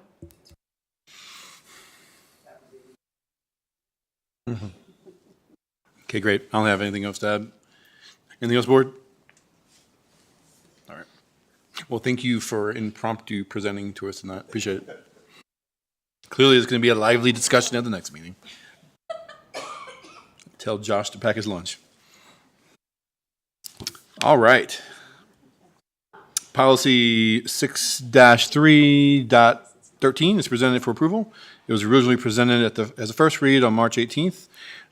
Doug Wickham, Director of Technology, will be available for questions if needed. Do I have a motion to approve policy 6-3.13 as presented?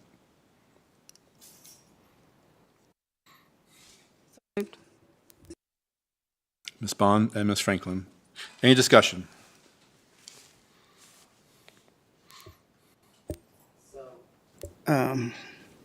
As I said in the last meeting, our technology and everything changes, and we need to change our policies to reflect that. And I think this is spurred on by AI. And there's a lot of conversation I believe we need to have around that. So I have something under new business for that. And I will add, I actually agree with one of our speakers tonight on AI. I think we need to be very, very careful with how we go down that road. And again, I've been having my concerns with AI ever since it got started years ago. And I think it's a great tool for us to use. But again, I think we need to make sure that our administration and teachers are trained. It might not hurt to have maybe, and I know I'm talking money, maybe an outside source come in every so often just to check things. But one thing we do need to make sure, and I just saw this on the news yesterday, is that they have proven what a security breach HI can cause with personal information. And so, you know, these kids get on things and they put all kinds of information in there, and that could be disastrous. So maybe we could have something in place to ensure some kind of safety net or preventative measure for them not to type in certain, whatever that might be. Mr. Wickham is probably going to kill me for saying this, but trying to figure out a way if we could put something in place so some type of secure input they couldn't even enter it maybe. I'm talking way over my head because I don't know anything about that, but I just know how much of a concern it is and how risky it is as far as, you know, your personal stuff getting out there, and I'm seeing it all over the place. I think it's a great thing again, but there's a lot to it, so. Dr. Guthrie? Sure. First, thank you for making those changes to the intellectual property, and I just want to echo some of the things that were said here. I was just at a workshop, a human-computer interaction workshop on Friday, and one of the interesting things that I heard was that there's just research that came out that addressed critical thinking, because that was mentioned quite a bit in the presentation, and some of the research showed that the higher the confidence in generative AI, there's a decrease in critical thinking versus self-confidence. The higher the self-confidence, the more critical thinking there is. So there's some really good research that's being conducted now that help us to understand the affordances of AI, but also some of the, I don't want to just say negative, but I just think I would like, when we have presentations about AI, to have balance and make sure that when we're teaching the digital literacy, that we make sure that we're covering all the bases. So I look forward to future conversations about this. And I'm not anti-AI. I just want to make sure that that's really clear. I know it is part of our future, but we also have to help our students understand its strengths and its weaknesses. Great. Thanks. Ms. Purcell? Yeah, I do have a question. So one word that I noticed was kind of repeated several times throughout the document was that the idea of ethical use. So what's that definition for MCPS, for staff and their use of it, for students? Kind of what tool are they using to determine what is ethical and what's not? So the ethical would be, in my mind, would be bound around our policies or our practices that we have on integrity and our honor codes with that. Honor codes for staff, honor codes for students. I added number 9 and number 12 at the, number 9 under students, number 12 under staff. Number 9, I think, hits that with when students, we talk about submitting work that's not their own and suggesting that's their own. We have tools in place that we can get, no red ink. There's other things that we can have that are checkers. AI checkers are not reliable right now. And so to get one and to standardize on one is not really going to help. So I think as this world evolves in AI, there'll be better tools that help with the ethical use of AI, and we can implement those. Thank you so much, Mr. Wickham. I was having a conversation with someone who's smarter about these kinds of things than me, and one thing that was kind of reassuring to me in that discussion was that, and maybe just something to guide some of the implementation of this, that if kids are taught to understand that it cheats really badly, like it does some things just really not very well, that might kind of help engage some of that critical thinking and kind of picking apart the mistakes and the weaknesses, so it really doesn't replace like your ability to synthesize information and that kind of thing. That's a little more of a statement than a question for you. I did have another question about just materials for students and kind of knowing whether they might be AI generated. And I don't mean like the example that the students had in the presentation last time where, their teacher had presented information to them, they fed it into to whatever platform they were using and it generated a quiz, but rather just like a textbook that we may be subscribing to or buying that has AI generated material in it, or other platforms. Is there any, and that may kind of fall outside of the parameters of what you do, Mr. Right. Wickham. I can say that almost every resource that we have is including an AI component of it. And we were just talking today with another company, and they're saying, we're adding an AI component to ours. Everybody's going to an AI component, whether it's going to be for simply our calling system, a Remind, Parent Square, moving to that. They have AI tools to materials that teachers are using to generate tests and quizzes and other things like that. Everybody's going to add an AI component. Right. I mean, the specific anecdote that I'm drawing from was a discussion that I had with a parent who just was really not a big fan of IXL, and especially the grammar-driven one where it's frequently wrong and is clearly kind of trained on older English than we use. So sometimes the sentence structure or where it asks you to put punctuation and things like that is just not really correct. And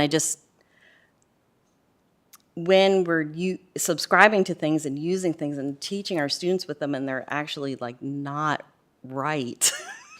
Well, we would hope that the professionalism of the teachers, right? They're trained teachers, should not be relying solely, just like the students should not rely solely on the tool itself. It is just a tool. And I always recommend that, and we're still in the infancy stages. And I'm a tool man. So, I have a drawer full of screwdrivers in my tool chest. And I started feeling guilty when I had a power screwdriver. I wouldn't use it because I'd be like, this is not right. I've been brought up to use a hand screwdriver. And then I would get into it. It's like, why am I working so hard with this? Use the tools that are available. But again, it was in the infancy of that. I think we're in the infancy of AI. And so there's, as Mr. Thomas pointed out, there are mistakes that are in there. And we need our staff to be able to teach from what they know and to supplement with this.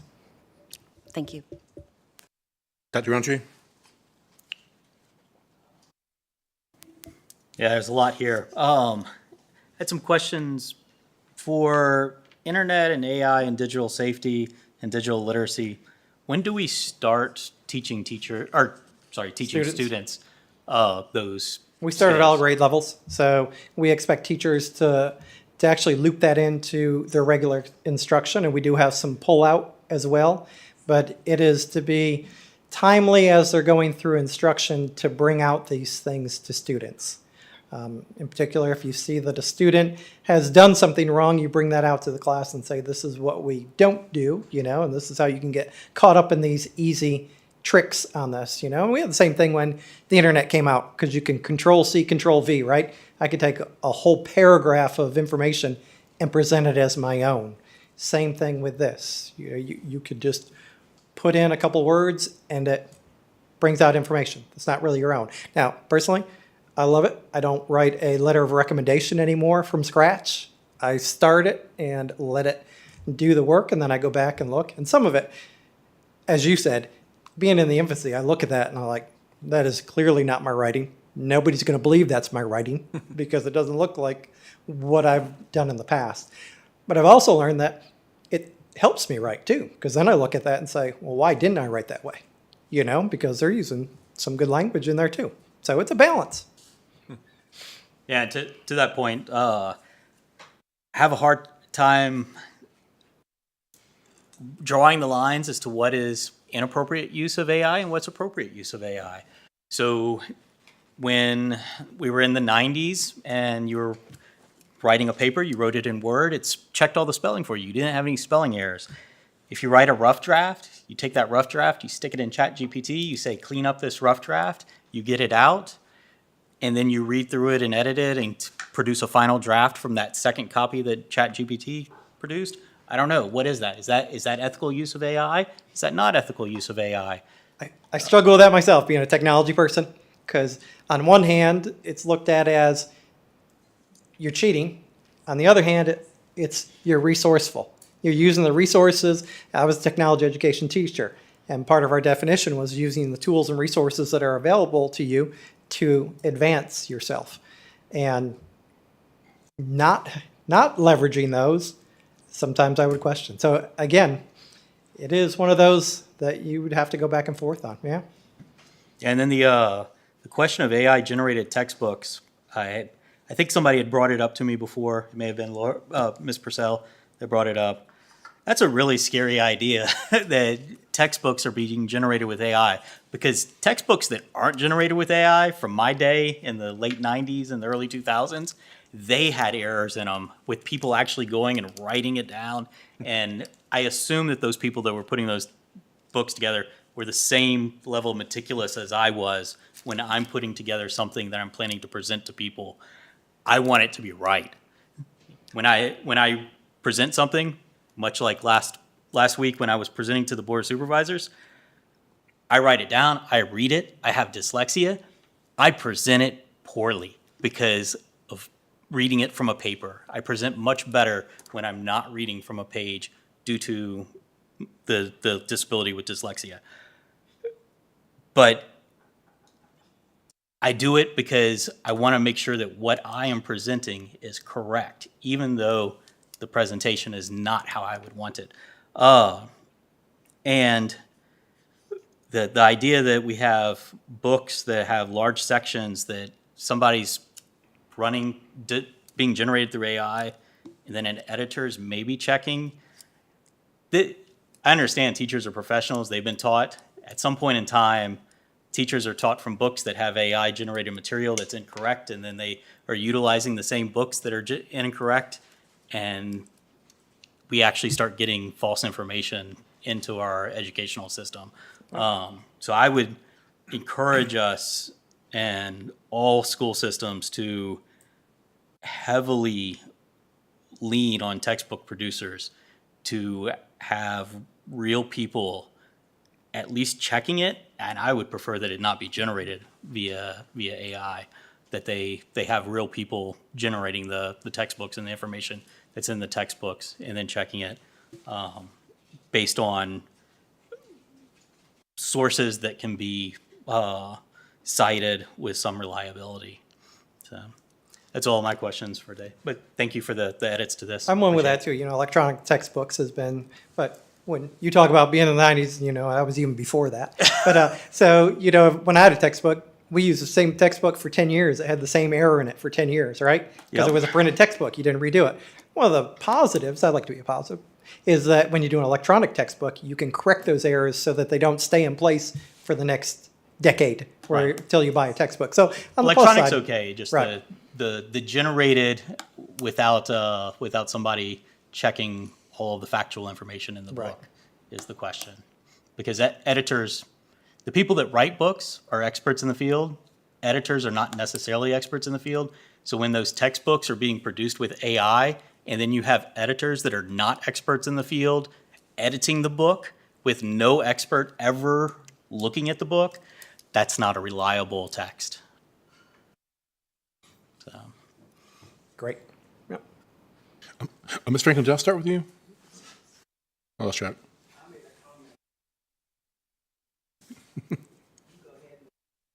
Okay. Yeah, I guess I was just curious, Mr. Wickham. You've already highlighted several things that you've added or changed since the first read. I think it was just 2 lines that we added to Okay. Dr. Guitry because he asked about the ethical use and explaining a little bit more. So we found a line, we looked at several, but we were trying to stay, you know, encompass what he asked, but also stay within the framework of the document where we have brevity and not a lot of specifics so that it can be valid over time. Got it. Okay. Yeah, I just want to make sure there wasn't anything else in there that. Yep, just we those were 2 missing. lines, number 9 on the student, number 12 on the faculty side. Okay, great. I don't have anything else. Board, anything else? Okay, so it kind of seems like we went from looking at the adoption of a policy to having more conversation around AI. So I'm just going to bring up what I was going to bring up under new business. Sure. So I just came back from a school board conference, and there were a lot of workshops on AI and a lot of different conversations around it. And just listening to the 7 of us this evening, I would like to suggest that the board do a workshop, have someone from the outside come in and talk to us about the do's and don'ts, the possibilities and the negative things that can happen with AI, so that we as a board, when we're making decisions around it, are better informed as to how it can affect, especially public education. So that Our would guest be, speaker at Convocation this year, Ken Shelton, did a nice job with AI. He did a lot of good work, and he even had a session after Convocation where some teachers got to come, and he dove more into AI with the teachers that were there. So he's a good resource. So we did have some of that to start the year, so we were trying to be proactive with Dr. Bregan's choice for our Convocation speaker. well, as board members, I think it would be very helpful for us to spend 2 or 3 hours listening to someone. It's a great suggestion. Board, any more comments? We have a motion and a second on the floor. Anything else before we vote? All right. Ms. Osborne, please call the roll. Ms. Bond? Yes. Ms. Franklin? Yes. Dr. Guitry? Yes. Ms. Parton? Yes. Ms. Purcell? Yes. Roundtree? Yes. Mr. Hudson? Yes. 7 in favor. Motion carries. Great discussion on that one. All right, next up, Dr. Tony Walker, our Director of Special Education. will present the Special Education Annual Plan Update to the school board. The plan will be brought back on April 15th for approval. Good evening, Chairman, board members, and Dr. Reagan. This evening, I'm presenting the Special Education Annual Plan. The annual plan was presented to the SEAC committee on March 4th during their committee meeting, and they approved the plan with the addition of 2 recommendations. First recommendation was for an increased professional development for teachers in the area of reading, as they felt additional reading intervention for struggling readers at the elementary level. And the second was for increased funding for supplemental materials for those struggling readers at the elementary level at that point. So with that said, there are no major changes with the annual plan. This grant is usually supports current special education teacher positions supporting students with disabilities at schools across the division, as well as our 2 on-campus training programs at Radford University and Virginia Tech.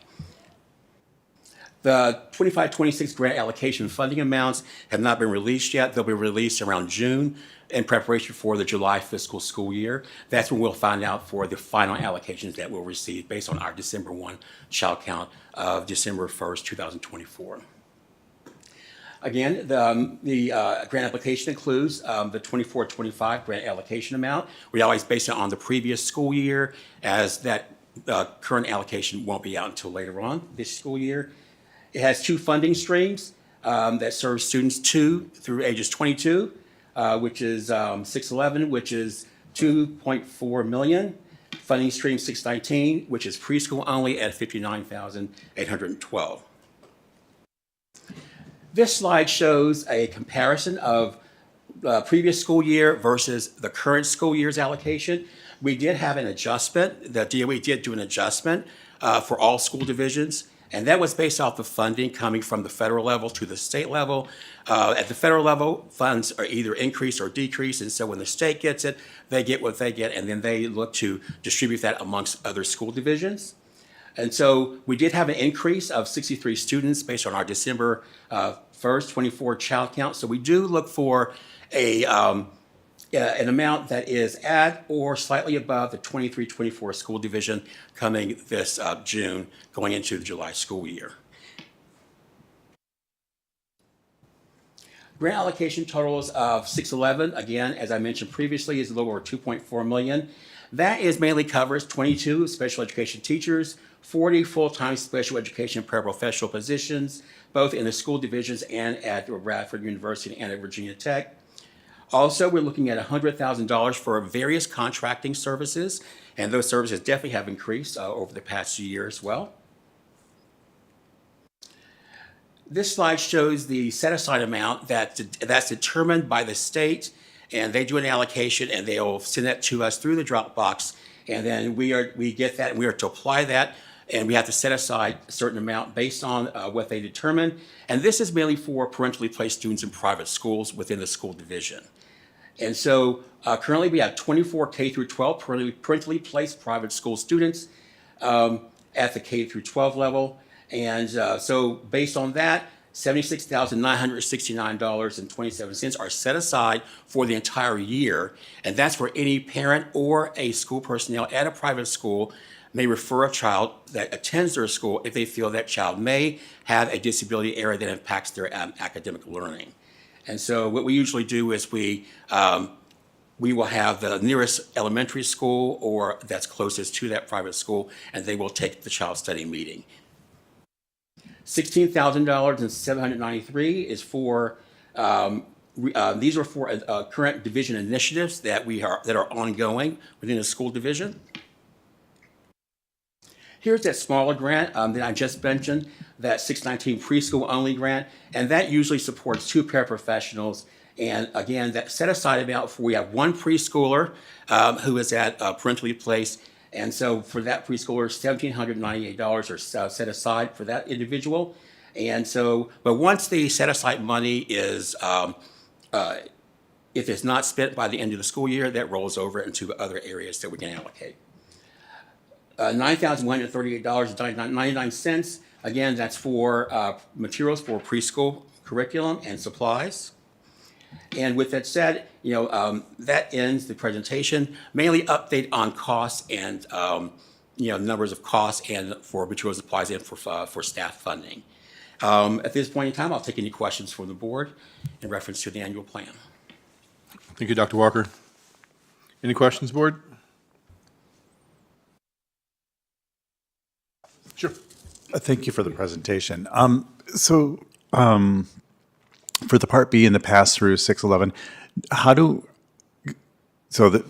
just for a little clarity, so I know that there are assurances that there's no threat to our funding. How is that funding is it passed through the state or does it go directly? Can you tell me how the money gets to MCPS once you submit the grant? Currently, it is moves from federal to state. State allocates that across all school divisions based on their December 1. They look at other factors as well within the school division. They look at the current census of the school division. They look at the poverty levels of that census, and that census is ages 3 through 21. And so they look at that, and they determine all those factors together, and then they determine an allocation amount. But it is based, they start first with the December 1 as the base amount, and then moves from there. So it goes from the federal, state, and then the state to school divisions based on those factors. And so that's how that goes. Okay, and so that's not going to change for this year, the way in which the federal government is going to allocate? Yes, there's no change. We have not heard of any changes in how the funds will be allocated to states. And so I think probably if there are any changes, mainly what's being discussed is that states will still determine the allocations to school divisions. And so, but again, that has to be ironed out as to if there are any pathways added to any of that. But as for right now, we're at status quo with it's how it's being done. There's been no changes that's been coming down, no demands or anything that we've heard of so far. Okay, great. Thank you so much. Any other comments, board? Great. Okay, so when it comes to staffing, it says 22 full-time special ed teacher positions and 40 paraprofessionals. Yes. So that's what they will fund, but is that the number that we have? No, all that's funded. The 40 full and part-time is a little tricky. It's not 40 full-time people. We have several people, mainly on the on-campus training programs. We could have 4 or 5 people make up one full position because they work around their courses at the university. Some can work 2 hours, some can work 4 hours. So so that's how that's determined for those positions. But the grant does fund the entire staffing that we have listed. So, but that all of it's covered by the grant. Okay, so the positions that are within our operations budget, how does that reflect with this? It reflects as 0.5 half position, 0.3. So it, the finance does, give that allocation. So what I certainly can do is we touch base with finance. I can certainly have Ms. Glenn touch base with, give some more clarification on that from their end of it. But there are positions, they have position numbers. And so they are tracked through by position numbers. That's tied to their salaries. And so, but, all of it's determined that way. Okay, so I think it's, at this point, if we get the 20 positions that we were looking for, plus the 13, which would be 23 positions that were proposed in our budget to the Board of Supervisors. So would that be in addition to what's the positions that are in this application? Yes, ma'am, that's in addition to. So we actually need more than what this application is gonna cover. Yes, these applications only cover the grant, this grant only covers the positions that are listed within this grant. Okay. And so the other positions are in addition to, and so, yes. Yeah, so like SOQ, they say you only need 20 teachers, but we know we need 150. So they only fund 20. So it's kind of the same situation. Yes, we're funded by SOQ. Dr. Biner's office to make sure that we're fully funded by SOQ. However, we do have, our co-teaching, initiative that goes beyond SOQ, because that is the best way that students with disabilities can get the content, within the classroom setting as their genetic peers get. Also, too, either if they're in resource settings as well, it takes positions to deliver that in a resource setting while the other staff continue on with those students in the general educational collaborative setting.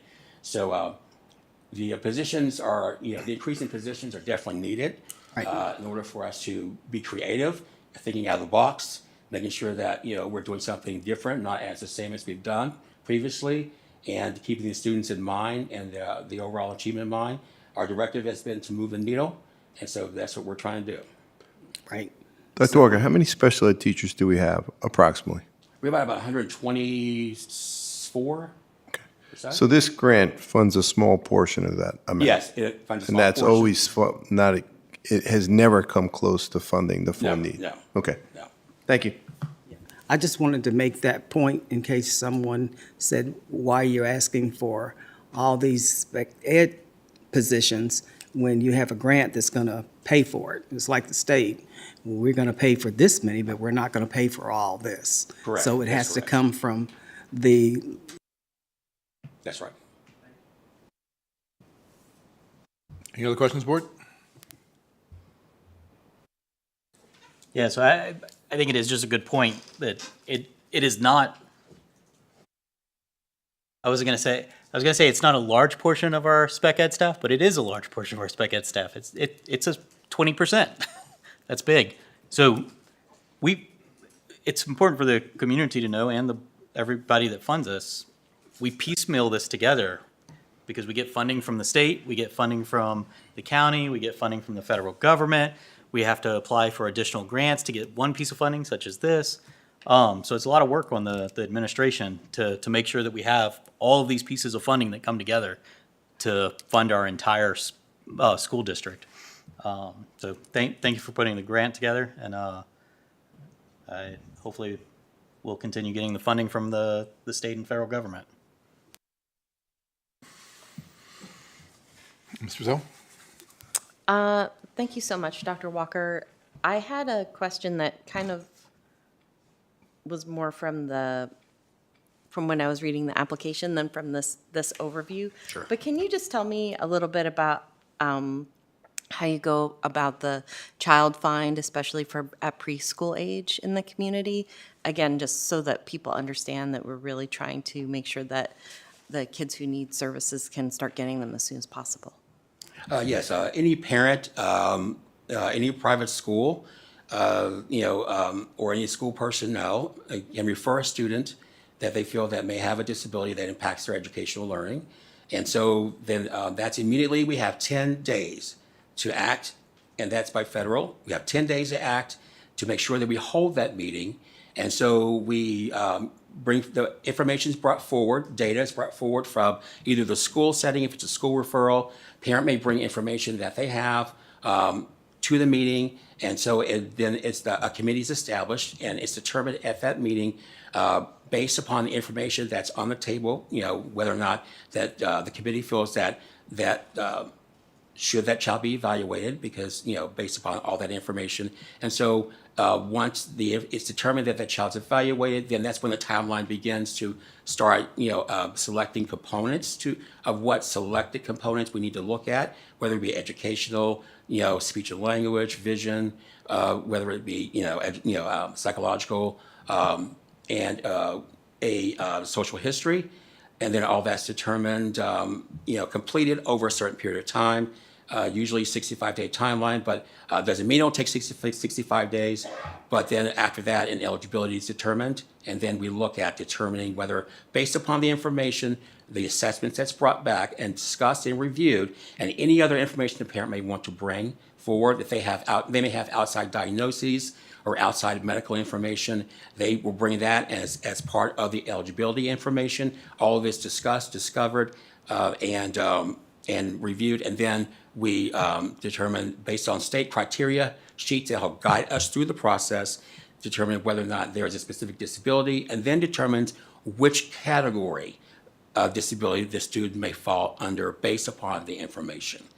After that, 30 days, an IEP is written based upon that specific category and consisting of goals, objectives, services, accommodations, and so forth. And then that's written and with the parents and collaborating with the parent. Then it's shared with the parent, 10 days prior to the meeting and the IEP meeting, and then we hold that meeting, and then we review that, ask the parent if they have any questions, any changes for their input, and at that point in time, they're part of that team, and then as a team, we determine that that information is, will best serve that student, and then the parent, agrees to that. The parent may sign off, as well as other committee members sign off on that document, and then it's implemented the very next day. And so that's the timeline it takes.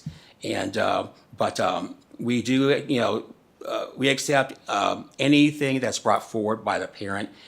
We consider other diagnoses, other assessments, and so, but we consider that as something that as parents bringing forth as their information. Parents 50% of the team, and so the other 50% is the school division. And so we partner with parents quite a bit. So we're obligated under Child Find to hold activities, to advertise through the newspaper, through radio, through other means, to try to look for students that are within our community that may have a disability, that we may get in early to serve them prior to them getting into a preschool or school age. Thank you. Thank you for the presentation tonight. Dr. Walker, I don't have any additional questions myself. Anything else from the board? Okay, great, thank you. Next up, Willie Howard, our Director of Student Support and Intervention, will present the Hate Speech Policy Implementation Plan.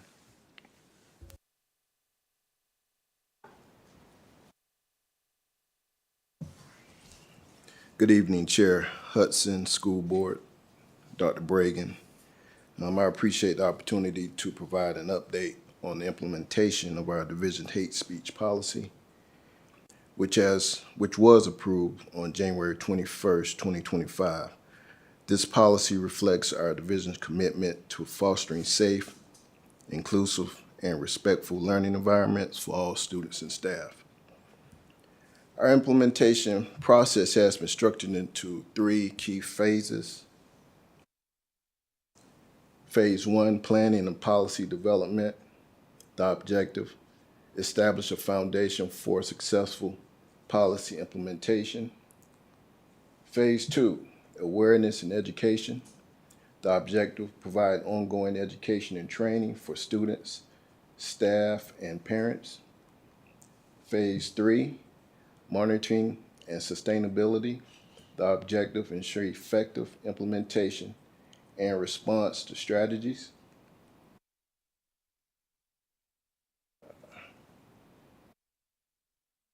Yes, ma'am. Thank you. And so I want to highlight a few key components of our hate speech implementation plan, including our structured phases of development, the training and education efforts already underway, and the steps we're taking to ensure long-term accountability and impact. Phase 1, planning and policy development. In February, we formed the Student Discipline Advisory Committee, bringing together members of Montgomery County Public School staff, students, and community members to address hate speech prevention. A standard warning letter has been created to ensure consistency when addressing violations. Our principals were trained on March 4th, 2025 on how to document hate speech incidents and student disciplinary records, ensuring accountability across our schools. And to encourage discussions at home, families have received informational flyers outlining the policy and emphasizing the importance of respectful language. Phase 2, awareness and education. On April 9th, 2025, school counselors will receive training on facilitating critical conversations with students and families.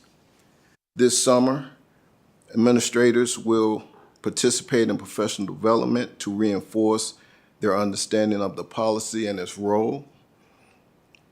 This policy will also be incorporated into the 25-26 student handbooks. The hate speech education will be highlighted, during opening day assemblies and at our annual convocation for staff. And phase 3, monitoring and sustainability. A mid-year assessment in February 2026 will include student and staff surveys, as well as a discipline data review to evaluate the policy's effectiveness. In March 2026, schools that demonstrate a significant reduction in hate speech incidents will be recognized for their efforts reinforcing behavioral challenges. And I'll go back to yes, thank you. And so our key performance indicators are to increase awareness, decrease in reported incidents, high participation in training, and positive feedback. Any questions or input? Thank you for the presentation, Mr. Howard. School board, any questions or comments? Who'd like to start tonight? Ms. Franklin. Wait, Ms. Franklin. Okay. Dr. Roundtree. Sure. So in training,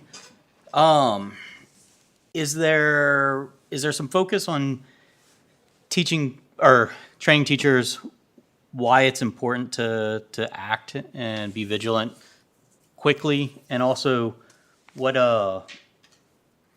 the impact on hate speech is towards an individual? So trying to impart some empathy as to what it is, because not all people have experienced hate speech or aggressive speech towards them. So it's sometimes hard for them to understand and identify it and then act on it themselves. Yes, sir. I believe, as I stated in April, the counselors will be receiving training. I think there'll be a gradual release, also, as well as the policy has been provided. I think there'll be a gradual release with the information and the trainings for our staff. Okay, so counselors will be trained in April. Yes, sir. And then they will train teachers or principals or group leads in the school system? They will also work with the students, bringing them up to speed on the hate speech policy. Okay. Yeah. And then, let's see. And then also, I didn't notice in the document anything that addressed how we will support those students that are affected by hate speech from others. So there is some jargon in the guidelines and the presentation that we shared and went over with our principals, but that information is not on this particular document here. Okay. Yes, sir. Thank you. Yes, sir. Ms. Purcell?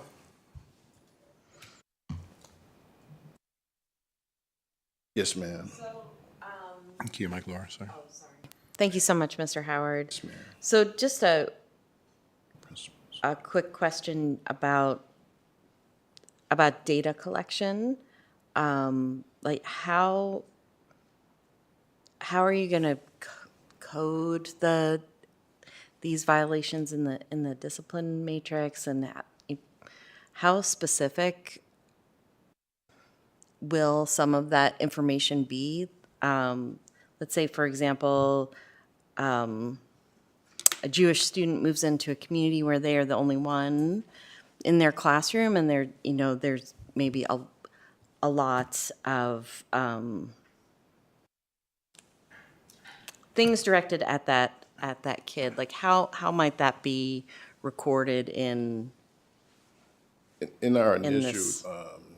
training and review of the guidelines with the principals, we did inform them, asked that RB9 would be the code based on the S-bar in our matrix. However, like I said, it'll be a gradual release. I think with the policy, the seed has been planted, but there are going to be things that we need to do to help cultivate this vision. So I think that'll be an ongoing process as well. Thank you. Yes, ma'am. Let others ask. Ms. Bond? Thank you, I'm good. Ma'am. Ms. Pardon? Yes, ma'am. Dr. Guthrie? Thank you. I appreciate the update. I know it's going to take a while to actually develop an implementation plan, or at least when I read that there are elements of the policy that I didn't see reflected in the plan. So there was the question about data and how that's being tracked. I know that there's mention of, for repeated violations of participation in a diversity and inclusion program. What is that program? And so there are elements like that where I know that you need some time, so I'm happy to give you time. I would like, when you have fleshed out more of the implementation, that we could have then more information for, so one of the things we talked about was like a due process, how there would be an appeal. There's just like, there are details that aren't in this, but I understand you need time to develop some of these. So it would be wonderful to, once you've done more of that work, to come back to the board with the more complete, because this covers the initial period of implementation, but not like, okay, so we've done the initial rollout, but then how do you continue to implement this and for the elements that are going to take time to develop, and you can't just do that in a few months. Yes, sir. We are moving forward with the platform, if I'm not mistaken. The Guardian platform is going to allow us to track some data and kind of know what the process will be in terms of our compliance coordinator, Mrs. Bressler. She's working with that and through that process. We're not there yet. We still need some time with that piece, but that's one of the platforms that will help us be able to retrieve a lot of that data that we need to know what our next steps will be. Okay, great. I look forward to getting an update. Yes, sir. Okay, thank you. Ms. Franklin? Okay, so the policy was months to get to the point in January that it was finally passed. And then we're going to take another, basically, year to fully develop things. I'm not sure that we need a year to be able to help train our students. No, I hate the word train, but help to inform our teachers and our students about why this is in place. I think having meetings. I don't know what the communication was, that the flyer that went out to parents to have the conversation, if it explained to them how important this is to our school system and making sure all of our students feel welcomed and safe. So when we start, or when we start having issues, which according to the information that we get already, we have hundreds of them, right? And nothing is really being addressed in a way that it helps to curve what's happening. We're just sitting in the same spot unless we're having this conversation with our teachers, not just the counselors and the principals, before the school year starts, so that they understand, and then have conversations with our students at the beginning of the year to help them understand this is how this works. This is why it is in place, and what the consequences will be, You know, we've got to let people know what's going on and not just wait to see. The matrix that are going to be used, as Ms. Purcell said, how is this going to be reported? Because the conversation when we were talking about all this, the way things can be reported is a disruption, inappropriate use of language, and it doesn't reflect that it is really hate speech. So how are those things, as far as I'm concerned, need to be in place when we start school in the fall? Yes, ma'am. So is that what's going to be happening? Yes, ma'am. I'll make sure.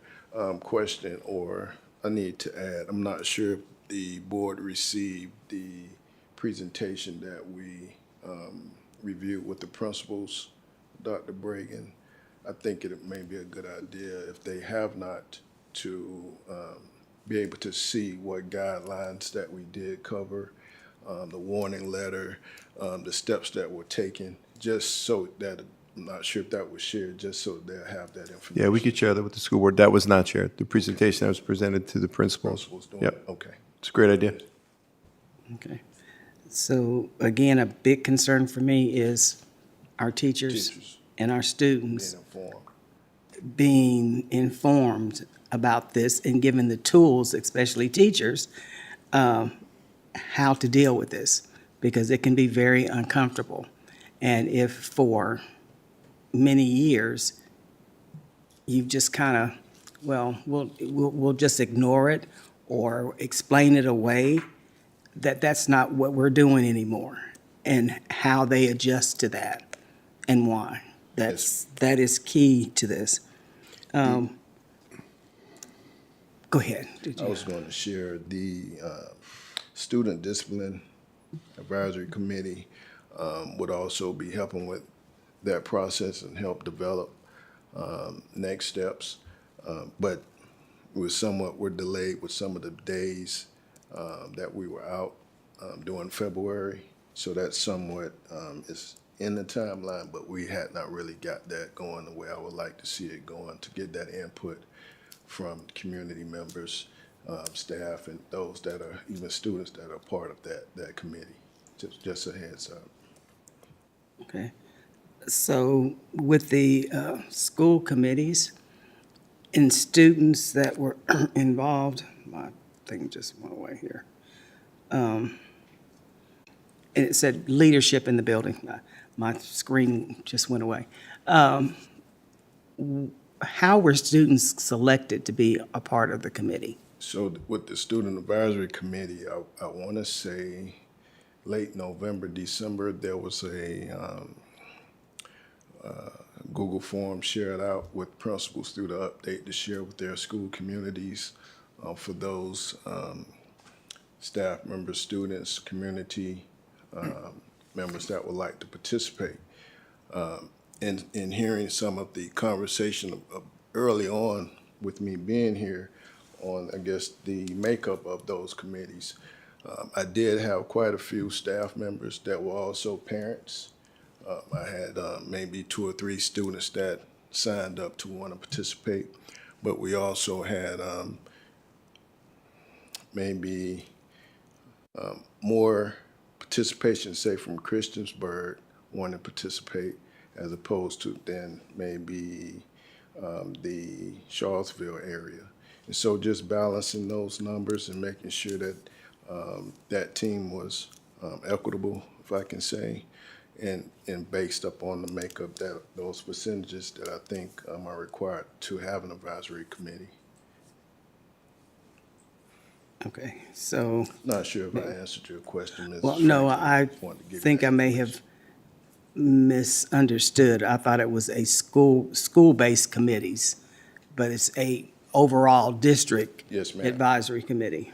Okay, because one of the things that years ago we realized was that the usual students, student council, students you may not have many issues with, are always great to have on there, but sometimes reaching out to the students where there are could be other issues and other points of view, Yes, ma'am. can really impact how we think about how we do things. Understood. I agree. Thank you. Yes, ma'am. Then the only thing I'll add, this is it's probably just beating a dead horse at this point, but the thing that jumped out to me in looking at the timeline was also the lack of clearly defined teacher training in here. So I think you've covered that, in terms of some of the other steps. But as we were doing the policy discussions, there are a lot of specifics in there that we went round and round and on, and we kind of chose to defer a lot of that out of the policy and make sure it was incorporated in the training, right? In terms of the specific language, and our teachers are kind of the point of the spear when it comes to dealing with these situations in their classrooms and the hallways in the school. So, Yes, sir. just want to make sure that training is being covered and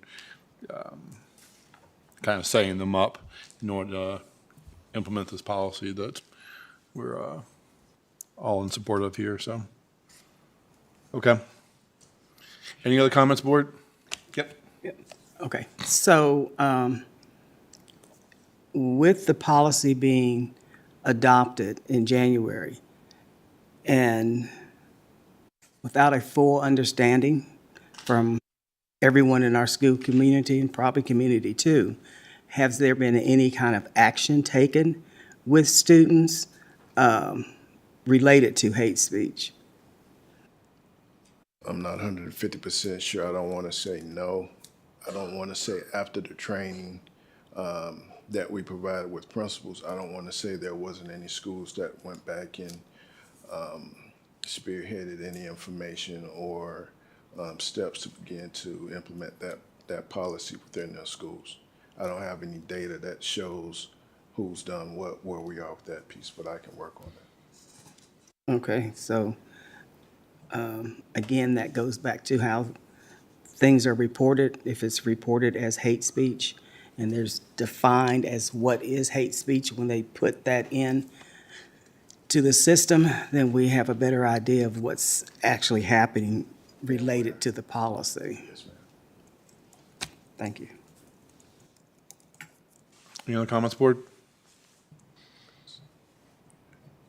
Okay, great. Thank you, Mr. Howard. Yes, sir. And while you're there, student code of conduct revisions are provided for a first read. Willie Howard, our Director of Student Support and Intervention, is available for questions. This revised code of conduct will be brought back on April 15th for approval. So I'm presenting the Montgomery County Public Schools Code of Conduct for its first read. I want to acknowledge that the Code of Conduct was slightly delayed due to the important work involved in finalizing the division's hate speech policy. The Code of Conduct now includes a reference to this policy to ensure alignment with our division's values and expectations. Yes, ma'am. Yes, ma'am. So just wanted to acknowledge that the Code of Conduct was slightly delayed due to the important work involved in finalizing the division's hate speech policy. The Code of Conduct now includes a reference to this policy to ensure alignment with our division's values and expectations. I appreciate any questions or input that you may have for me. Ms. Plum? I actually have one as I was reading through on the school staff responsibilities. I was just reading it, I may be reading it incorrectly, but where it says be engaged in and responsible for establishing a positive school climate. Number 2, to be responsible for ensuring a safe, supportive, effective learning environment. I think that's a little unfair to our teachers to expect them to be responsible for all. I mean, is there another way to say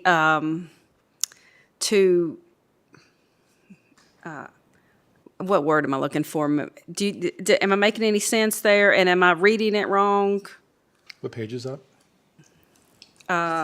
Maybe the Not fifth sure page. exactly. yeah. School. It's like it's where it's school. I don't see a page number. You all right? Page. No, I'm sorry. Maybe 5 of fifth. 13. where it's like school psychologist responsibilities. School staff responsibility. And school staff responsibilities.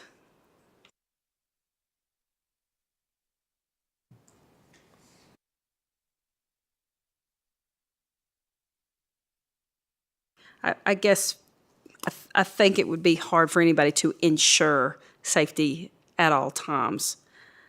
I don't know that we can, I think we can strive to do that, but I don't think we can guarantee that no one is going to. But now, I mean, if the board doesn't agree with me, that's just something, I just think that's putting a responsibility on someone that nobody can maintain that. So maybe if we put something in front of it to be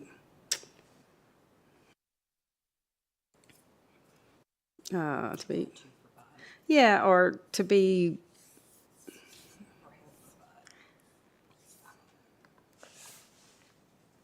somebody got any suggestion? I mean, do you see what I'm saying?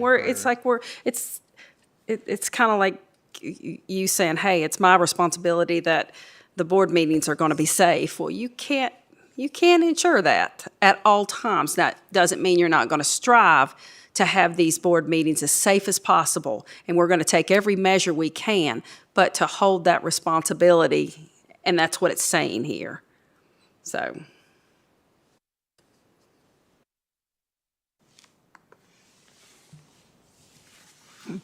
Thanks for that.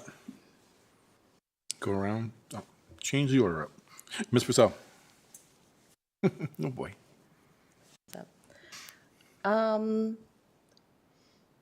Just one maybe editorial thing, Mr. Howard. I noticed that the PBIS is referred to in this document, but I don't know that it's defined anywhere. I think it may just be an acronym. So just so people know, what that's referring to. I did have a question just about how this document, how it lives, and what the expectations are from it. I know, like, students and parents have to sign something, right? That kind of acknowledges that they Beginning of looked the at year, it. There's a process where Oh, there it is. I'm sorry. What page is that? 4 of 13. Okay, maybe on 4 of 13 it did spell out PIBS. I'm sorry, Mr. Howard. I think wherever I was looking at it, I didn't no see need the to first apologize. reference. Yes, ma'am. So, all right, to go back, students and parents kind of sign an acknowledgement of, At the start of the year, or I'm thinking during their enrollment period, if it's not at the start of the year, that this should be covered as an expectation. Am I correct on that, Dr. Bragan? Yes. and this is like a static document. It's just provided as a PDF. It isn't something where, other information is hyperlinked, or I can specifically kind of skip to what is relevant for me as a parent, as opposed to, staff members and other people who are acknowledged in here. I guess what I was thinking about was information organization and kind of what you want the readers to get from this. I know Ms. Bond has said before, and I agree with her, frequently you start school, you're kind of inundated with so much paperwork. You're just trying to get it turned in on time so you don't get a little nasty gram, or so your kid doesn't get in trouble. And maybe you don't read it as thoroughly. So, sorry? Or at all. So just kind of like where the information is located or prioritized, and what you really want the takeaways to be. Would that perhaps, would you want to move things around? Because I know some of it is just verbiage you have to have, or it's, historically been in one place or another. And I know that, like, the little section about monitoring for disparities of outcomes and opportunities was moved around. But I do wonder if you think about what outcome do I want from most of the people who are reading this, and do I reorganize what maybe should go first, or make some information very easy to access because there's a little table of contents or certain things hyperlinked so that it's just a little easier to find. That's mine. More seamless for the community. Right. Thank you.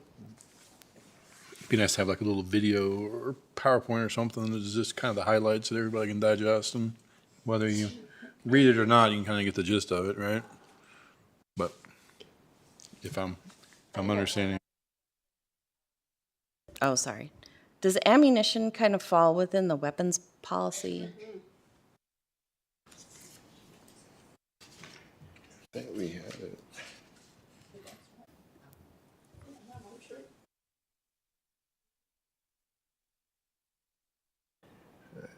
Maybe under a destructive device is defined as an explosive.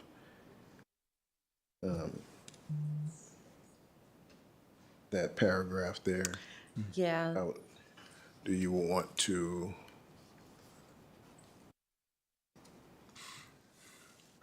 I was just wondering, or if, should it be iterated that if you, that those are also considered problematic to bring to school, just based on right. some discipline issues that we've had. Dr. Roundtree? Yeah, iterating that shells are in that weapon policy is good. I mean, it should be, because it's explosive. Gunpowder is explosive, of course, but calling it out directly so that kids go out deer hunting, throw a round in their backpack, they got to get that out. Make sure y'all get that out, kids.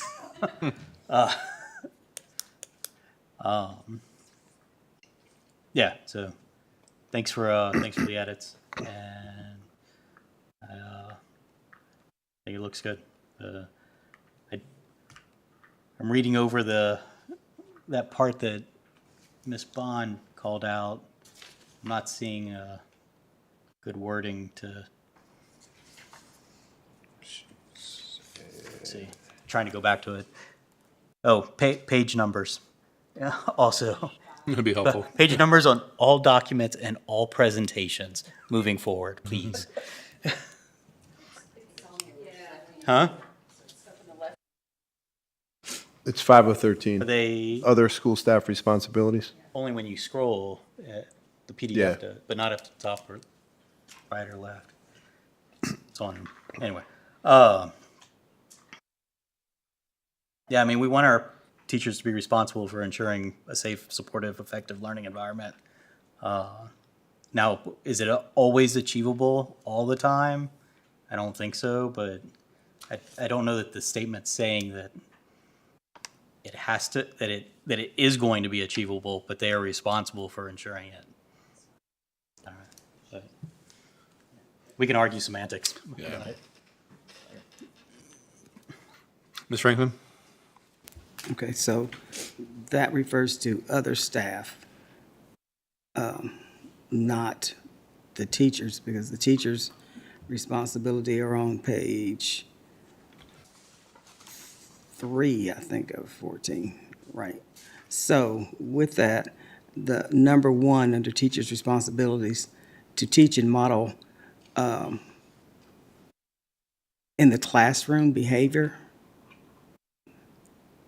for students. So I think that should also be modeling expectations for their peers too, so that everyone is learning from each other, not just the students. You know, classroom management skills and how we handle situations like hate speech. And then I have a question about school searches. So, I'm not against them, okay? But with marijuana being legalized recreational in the state of Virginia, and I'm driving a vehicle that a adult, legal age adult, may have had marijuana in the vehicle, and then the car gets hit because there may not be anything in it, but enough for the K-9 to hit on it. How's that going to affect our student? I mean, it's legal recreational.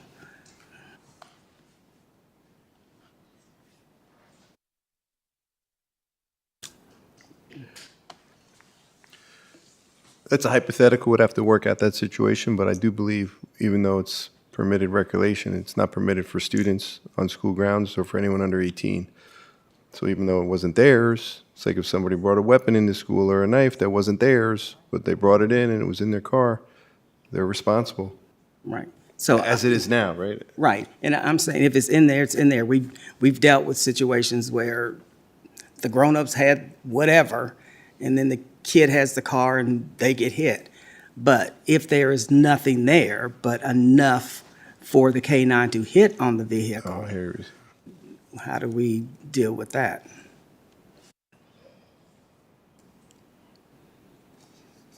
I'd review that with law enforcement, honestly, Ms. Frank, because I don't have that answer right now. Yeah. Check out what their process and procedure would be. Just something thrown out there for thought, because it will probably happen.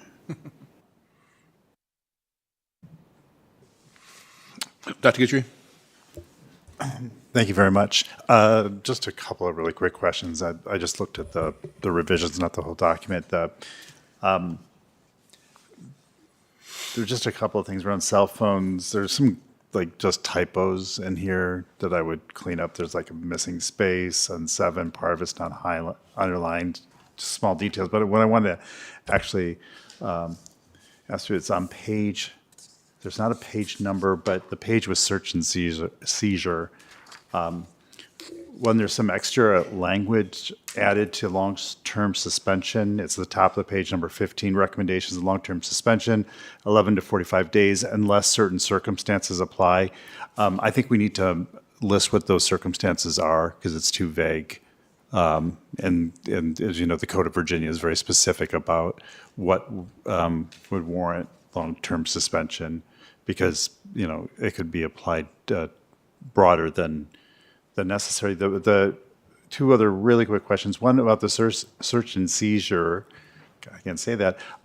There's some added language there. Can you explain where that came from and the necessity of that, or just because I know that there was a community member who expressed concern, but can you just tell us why that language was added? Was there, because I know that there have been searches with canines before. Can you? So, I believe the board, you all met either over the summer or before the school year, and you had already determined what corrections were going to be made here. And based on the delay with the adding of the hate speech policy. So I'm thinking you had already possibly put this wording here and already worked on. Mr. Howard, now, the school board, this didn't come before them before. We knew we had to revise it to update some of the language, but the school board has not seen this before. This was an outcrop of our meetings we have with local law enforcement. If we wanted to have that option, that we should put it in the code of conduct. If we don't want to, we don't have to put that in there.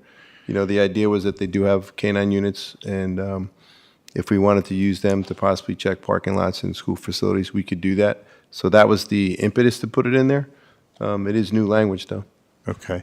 I'm not 100% opposed to it. I just want to know where that was coming from, because have canine searches not been conducted before this? Had them done before. What's The that? town has done those before. I've been in a parking lot when they've done one.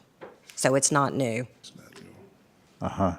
So this is just codifying a practice that's been, That's where it came from, I believe, from the law enforcement meetings that we had, that, you know, we've done it, and we will do it if you need it and you ask us to, that we should put it in the code of conduct. And I believe Mr. Garrettson was at the forefront of that. Okay.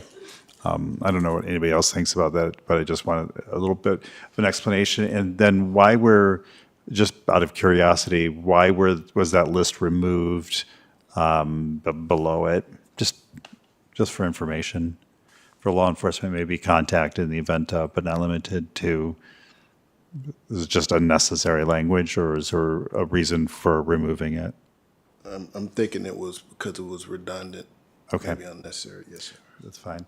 The only thing I would do is recommend is that the legal justification or the backing or support for the different elements of the policy at the very beginning when you list the Code of Virginia, the different sections, I would just update that because I think there are a couple of items that have been added, but they're not attached to any elements of the Code of Virginia.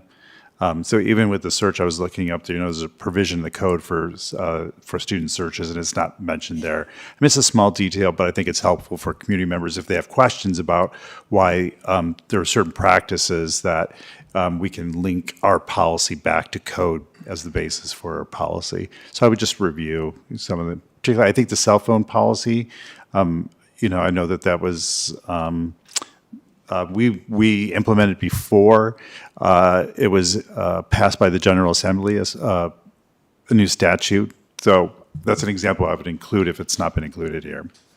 But thank you. I appreciate the work here. Ms. Barden? Thank you, Mr. Howard. I appreciate it's a lot. It's a lot. So thank you for going through that and fine tooth combing it, so to speak. So I had kind of had in my mind what some other people had said, but the one thing that has not been said, and this might be fine the way it's worded, is on page 8 of 13 under the false alarms.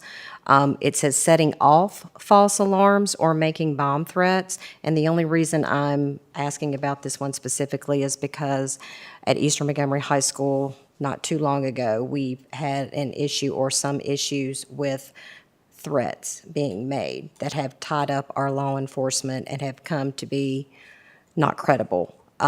So I don't know if, and it wasn't a bomb threat, but it was a threat to the school and the safety of others that was deemed not credible after spending hours upon hours upon hours of not only the administration's time, but law enforcement time.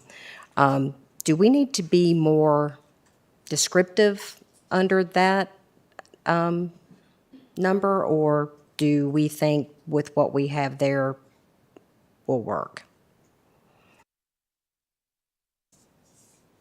It doesn't really mention what type of alarm. I don't know if we need to go into that detail, but I think we just need to reiterate how important it is to not be doing that.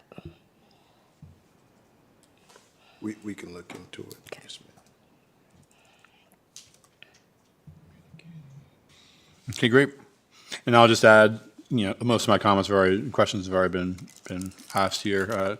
I'll definitely say thank you. I mean, as you noted a couple times, like there's a bunch of different stuff that's been kind of in flight, in different conversations going back in, I think, last year. So it's great seeing a lot of that stuff in here, the cross references out to other policies and the cell phone stuff and the distribution piece in here. So I had the same question on the K-9 search. I didn't know where that came from, but that answer makes sense. And I'm supportive of that too. So yeah, I don't have anything else. Great job. Yes. Yeah. One more question. The mention of alarm did remind me of something, or maybe think of something. So we're putting in vape detectors in buildings, and I don't know if it would be helpful to put something in about tampering with those vape detectors, because I think that, those are new in our building. And so including something about tampering with those detectors, maybe in that section about alarms, could be helpful. I like that. Board, any other questions or comments? All right. Thank you, Mr. Howard. All right. Where am I?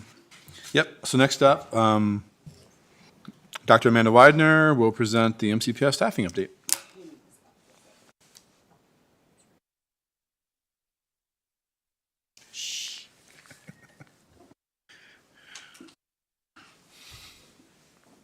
Good evening, Chair Hudson, school board members, Dr. Bragan. I'm here to present a monthly update on staffing and vacancies across the school division and progress we are making to fill those. First chart is just an overview of our current vacancies by category with a comparison of where we were last month to where we are now. As you can see, there's not much change, and a lot of our focus, as you'll see going forward, is our efforts to fill vacancies for next year. So we had one additional administrator vacancy added recently, and I'll point that out on the next chart. But then most of our instructional positions have remained as they've been for the last month or so. And classified, while we've had some changes where we have filled some positions, we have had resignations in others. So those are our current administrator vacancies. Administrator of ELA, the assistant principal position at Eastern Montgomery Elementary School, which became vacant as a result of filling the principal position there recently. And then recently the director of facilities position, which became vacant on March 17th. All of these positions, we are in the hiring process, meaning we have reviewed applications, we have screened applications, we have set up interviews, and in some cases we are conducting those interviews. So we have begun the hiring process for all three of those positions. Moving on to our school certified vacancies. Many of these you've seen because they've been listed before. So for most of these positions, we're at a point in the year where we're probably not going to fill them for the remainder of the school year, so we are actively trying to fill these positions for next year. And you'll see as we go down the list, there are some positions that we have candidates in place or we are filling. Those are our special education vacancies. Again, you've seen many of these before. And again, our focus now is, since we are unlikely to fill these for the remainder of the school year, is to find qualified people to fill them for next year. So you can see, for example, where we have 2 school psychologist positions open, we have already approved a candidate for one of those positions for next year. In special education, our teacher positions, which has been, one of our hardest areas to fill, we have filled 5 positions for next year with another candidate that'll be presented tonight. All right, so now we're going to switch and look at our progress in filling positions that we know we need to fill for next year. So this chart looks at positions that we know are vacant for next year and what we have done so far in filling those positions. So the principal position at CMS, we are in the hiring process. We're also in the hiring process of filling the athletic director position at Eastern Montgomery High School, accepting applications for a social worker position within our special education department. As I said, right now, we're anticipating 10 openings for special education teachers for next year. We have filled 5 of those positions, and we have another candidate recommended, so we're making progress there. We'll have 3 school psychologist positions open. 1 position is filled, and we have another candidate in the hiring process. We are actively looking for qualified applicants to fill 3 speech-language pathologist positions for next year. We have filled 1 ESL position out of 2.5. We have filled 1 elementary teacher position with another candidate that's been recommended. We have 6 openings there. And then we have 3 reading specialist positions open for next year, and we have filled 2 of those. Continuing on, we are accepting applications for 2 instructional coaches, the school counselor position at BMS, and I'll just remind you that the school counselor position at BMS was that grant-funded, the SERVE grant position. Since we did not fill it this year, we've been notified that that money is available for us to try and fill it for the following year. So we are trying to fill that position. 4 English teacher positions, 2 of which have been filled. A history teaching position we're accepting applications for. We have 5 math positions. 2 are filled, 2 candidates are recommended, and we have another candidate in the hiring process. So we're making progress on making sure those positions will be filled. 4 science teacher positions, we have filled 2 of those with another candidate in the hiring process. 2 Spanish teacher positions, 1 of those is already filled with another candidate who's been in the hiring process. Our music teacher band director position, we have a candidate recommended, and then we are looking at applicants for the CTE engineering position at Blacksburg High School. So again, those are all positions that we're looking to fill for next year. All right, switching over to the classified side. So these are current positions for this year.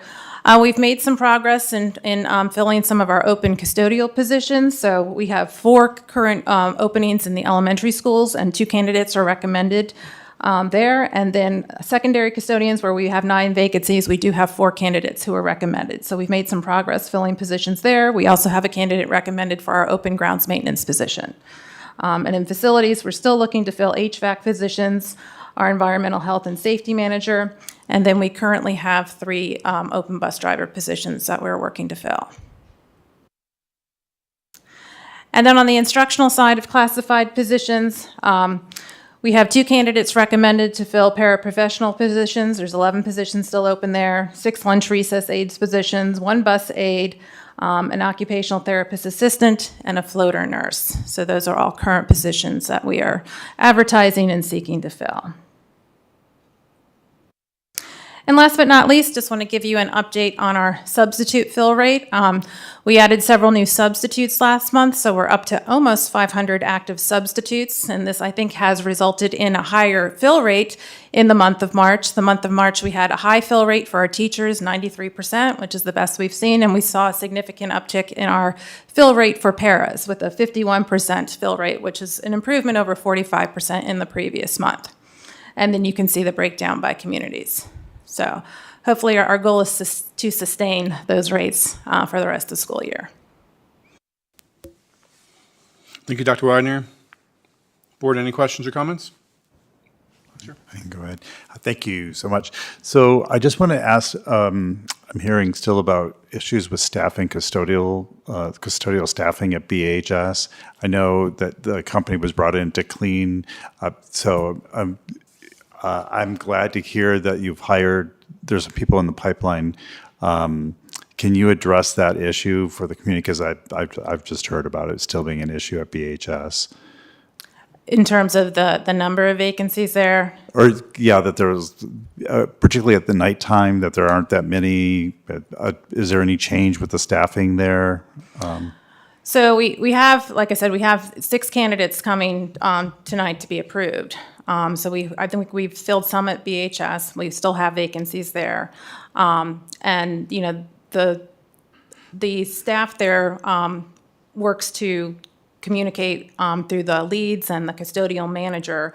Sometimes they will move people around based on need. So they may pull someone from Blacksburg Middle School or an elementary school to help support the needs at those schools. And then, of course, we do have the ability to pull in outside services to do like a deep cleaning on the weekend. I don't have that schedule in front of me, so I can't be specific as to, you know, if the last weekend that happened, but I know that's a practice we've utilized. Okay, and is that happening right now at BHS until those positions are filled, and how many vacancies are there still for BHS after we hopefully fill? I think that's being assessed on a weekly basis between the custodial manager and her communication with the principal and the needs of the building to determine, you know, if there needs to be a plan on certain weekends for deep cleaning to occur. Great. So I don't mean to get in the weeds. I've got more questions about it, and so I thought it'd be helpful for the community, for other members of the community. Thank you. Yes, Appreciate you're it. welcome. Board, anything else? Yeah, so thank you for the presentation. The format changed since last time. I was interested in if there were any updates on the overall percentages of positions vacant in the county for certified and classified personnel. By the way, the chart that you had in our meeting a month ago came in handy in a recent meeting where a number was misquoted, and then it ended up being misquoted in the Board of Supervisors meeting again. The vacancy number for certified positions is around 2.5%, maybe 2 to 2.5%, and then classified is 5.6%. With our spec ed being a smaller portion of that certified position, that was 7.6%. Now these are a month dated, but having these numbers available quickly for those types of arguments is very beneficial. I'll include that next time. Thank you. Yes. Okay, so with the grounds and maintenance, you said 1 candidate, so is it just 1 opening we have there? That's correct. Okay. And as far as administrative, so we know, and have known since January, that our Director of Equity, Diversity, and Inclusion is retiring, and this is April. be posting that job before we get to a situation we can't find anybody. I think that'll be part of the conversation we have in closed session tonight.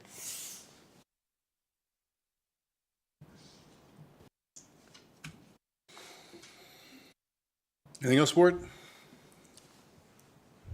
Okay, great. Thank you. Thank you, Dr. Wagner. All right, Board, are there any items of unfinished business?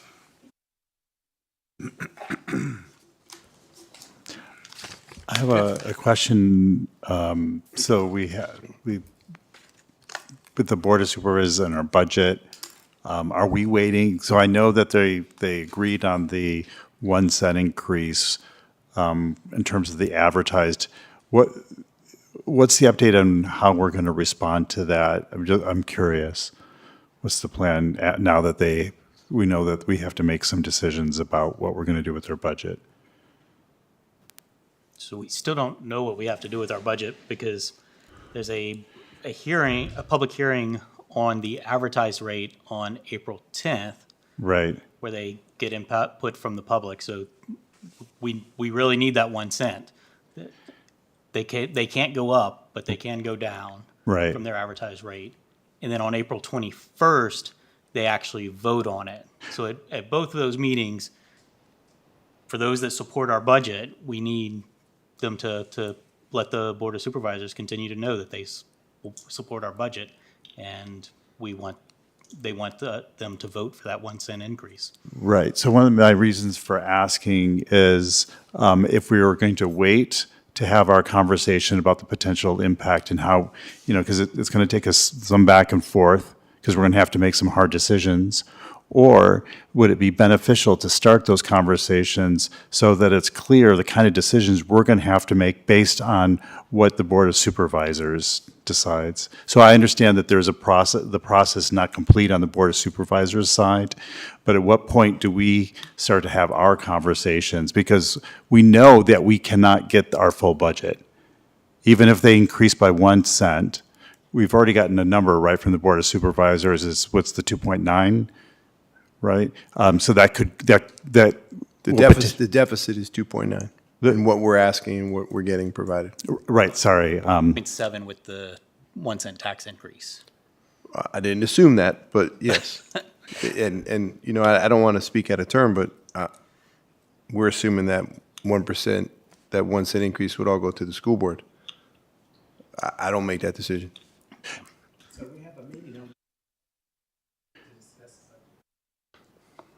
And April 22nd. Okay, I just didn't know if we were waiting until that point to have any conversation, because at this point, we know we're already going to have to make some decisions. So that's all I'm asking is just the timing, because there's a part of me thinking that if the community was aware of the kind of decisions that we're going to have to make, that it might help motivate some community members who are invested in particular areas of this budget. For instance, we want to do some, well, I don't want to get into specifics, but it may make it more real when we start to have those conversations. But if the board's not going to do it until afterward, that's the way things are done, that's fine. I just wanted to ask to get a little clarification. There is also still another area where the community can voice an opinion. The Mountain Valley Pipeline is supposed to pay the county some amount of money for the amount of natural gas that flows through that pipeline. That is estimated that it's going to be like $4 million this year. $2 million? Are you sure? Isn't it? I don't know the Okay. I don't know the exact amount. Let's say 2 million, since I thought 2.5, but yeah, something like that. yeah. They have zeroed that out in the revenue for the county because they're like, oh, we can't guarantee that we can get it. None of the money or a lot of the money that comes to us, we can't absolutely guarantee, because some of it comes from the state, they could change things. Some of it comes from the feds, they could change things, so forth. Zeroing it out is kind of rough. I mean, they could at least say that 50% of it will be here this year, and then that would be another $1 million available. But those are things that the county has available to increase the rate. They're also looking at things like increasing the county inhabitants rate for rental property as well, which could put a few more dollars in the budget. Okay, great. The only other thing I'll add is the 1 cent, if it does pass, we're hoping it comes, to us. I just, I want to be careful on the language, because if there is a 1 cent increase and it does pass, one can make the argument that is to cover the increases on the increase on the county side with the Board of Supervisors, because they have additional obligations this year. So the way I'm looking at it, if they increase by that 1 cent, that's not just to cover an addition to our budget, but it's actually to address the needs on their side. So I just want to be cautious. I mean, that's the way that I'm thinking, because when I listened to that conversation with the Board of Supervisors, it was basically to help us by increasing 1 cent. I'm thinking, no, that's actually to help cover your additional cost to maintain the ratio that we've had up until this point. So I'm just going to throw that out there. But I appreciate the additional information.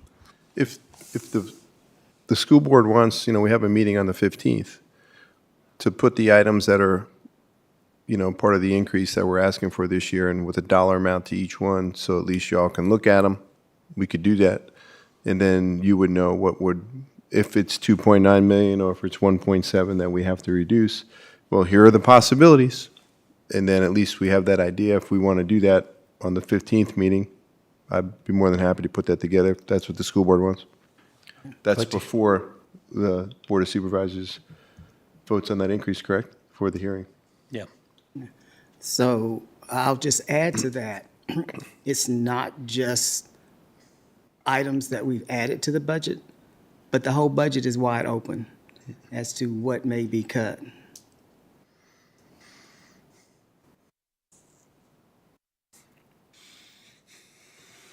Okay, board, any other items of unfinished business? Okay. Any items of new business?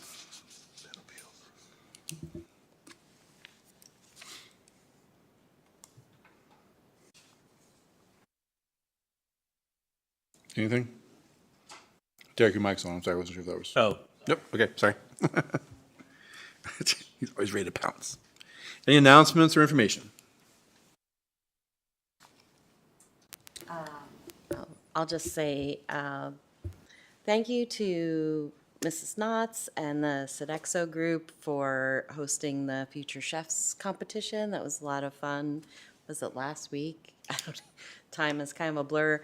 I can't believe how brave those 4th and 5th graders were to make food for strangers in a gigantic kitchen. I don't think I would want to make food for a bunch of strangers.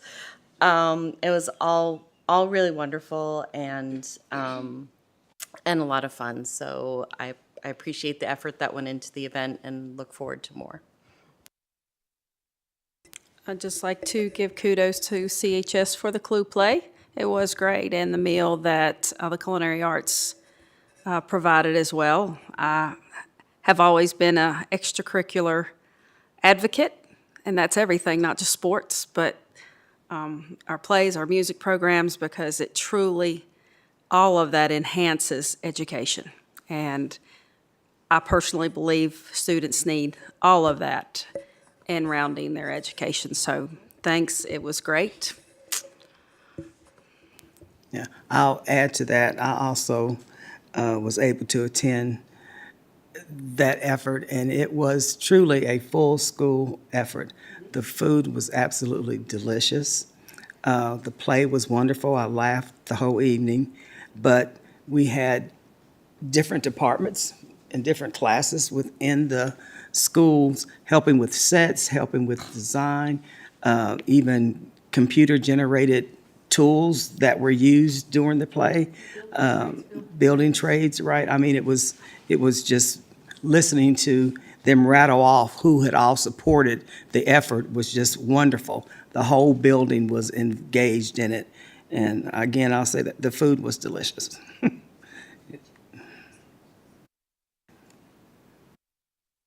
I'll just throw in a shout out to the Team 401 robotics team of the Copperheads.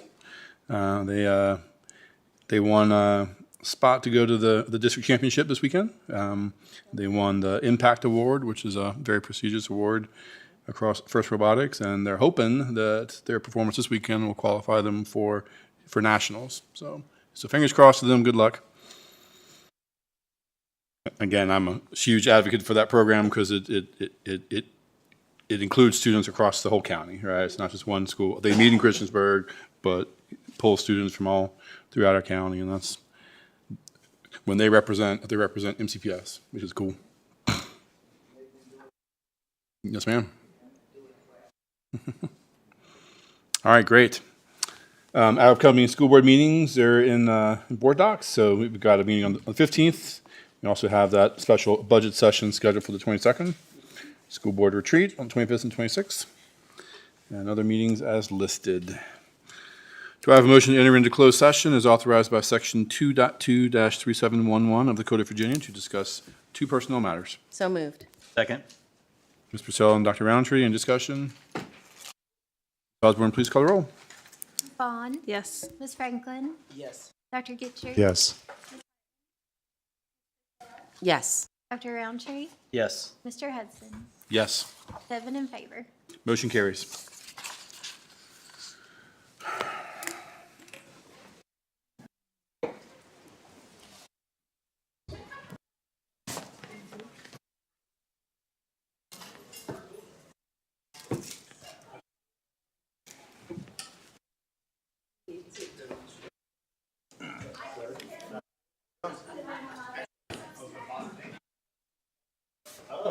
Dana. Dana, that's all for you.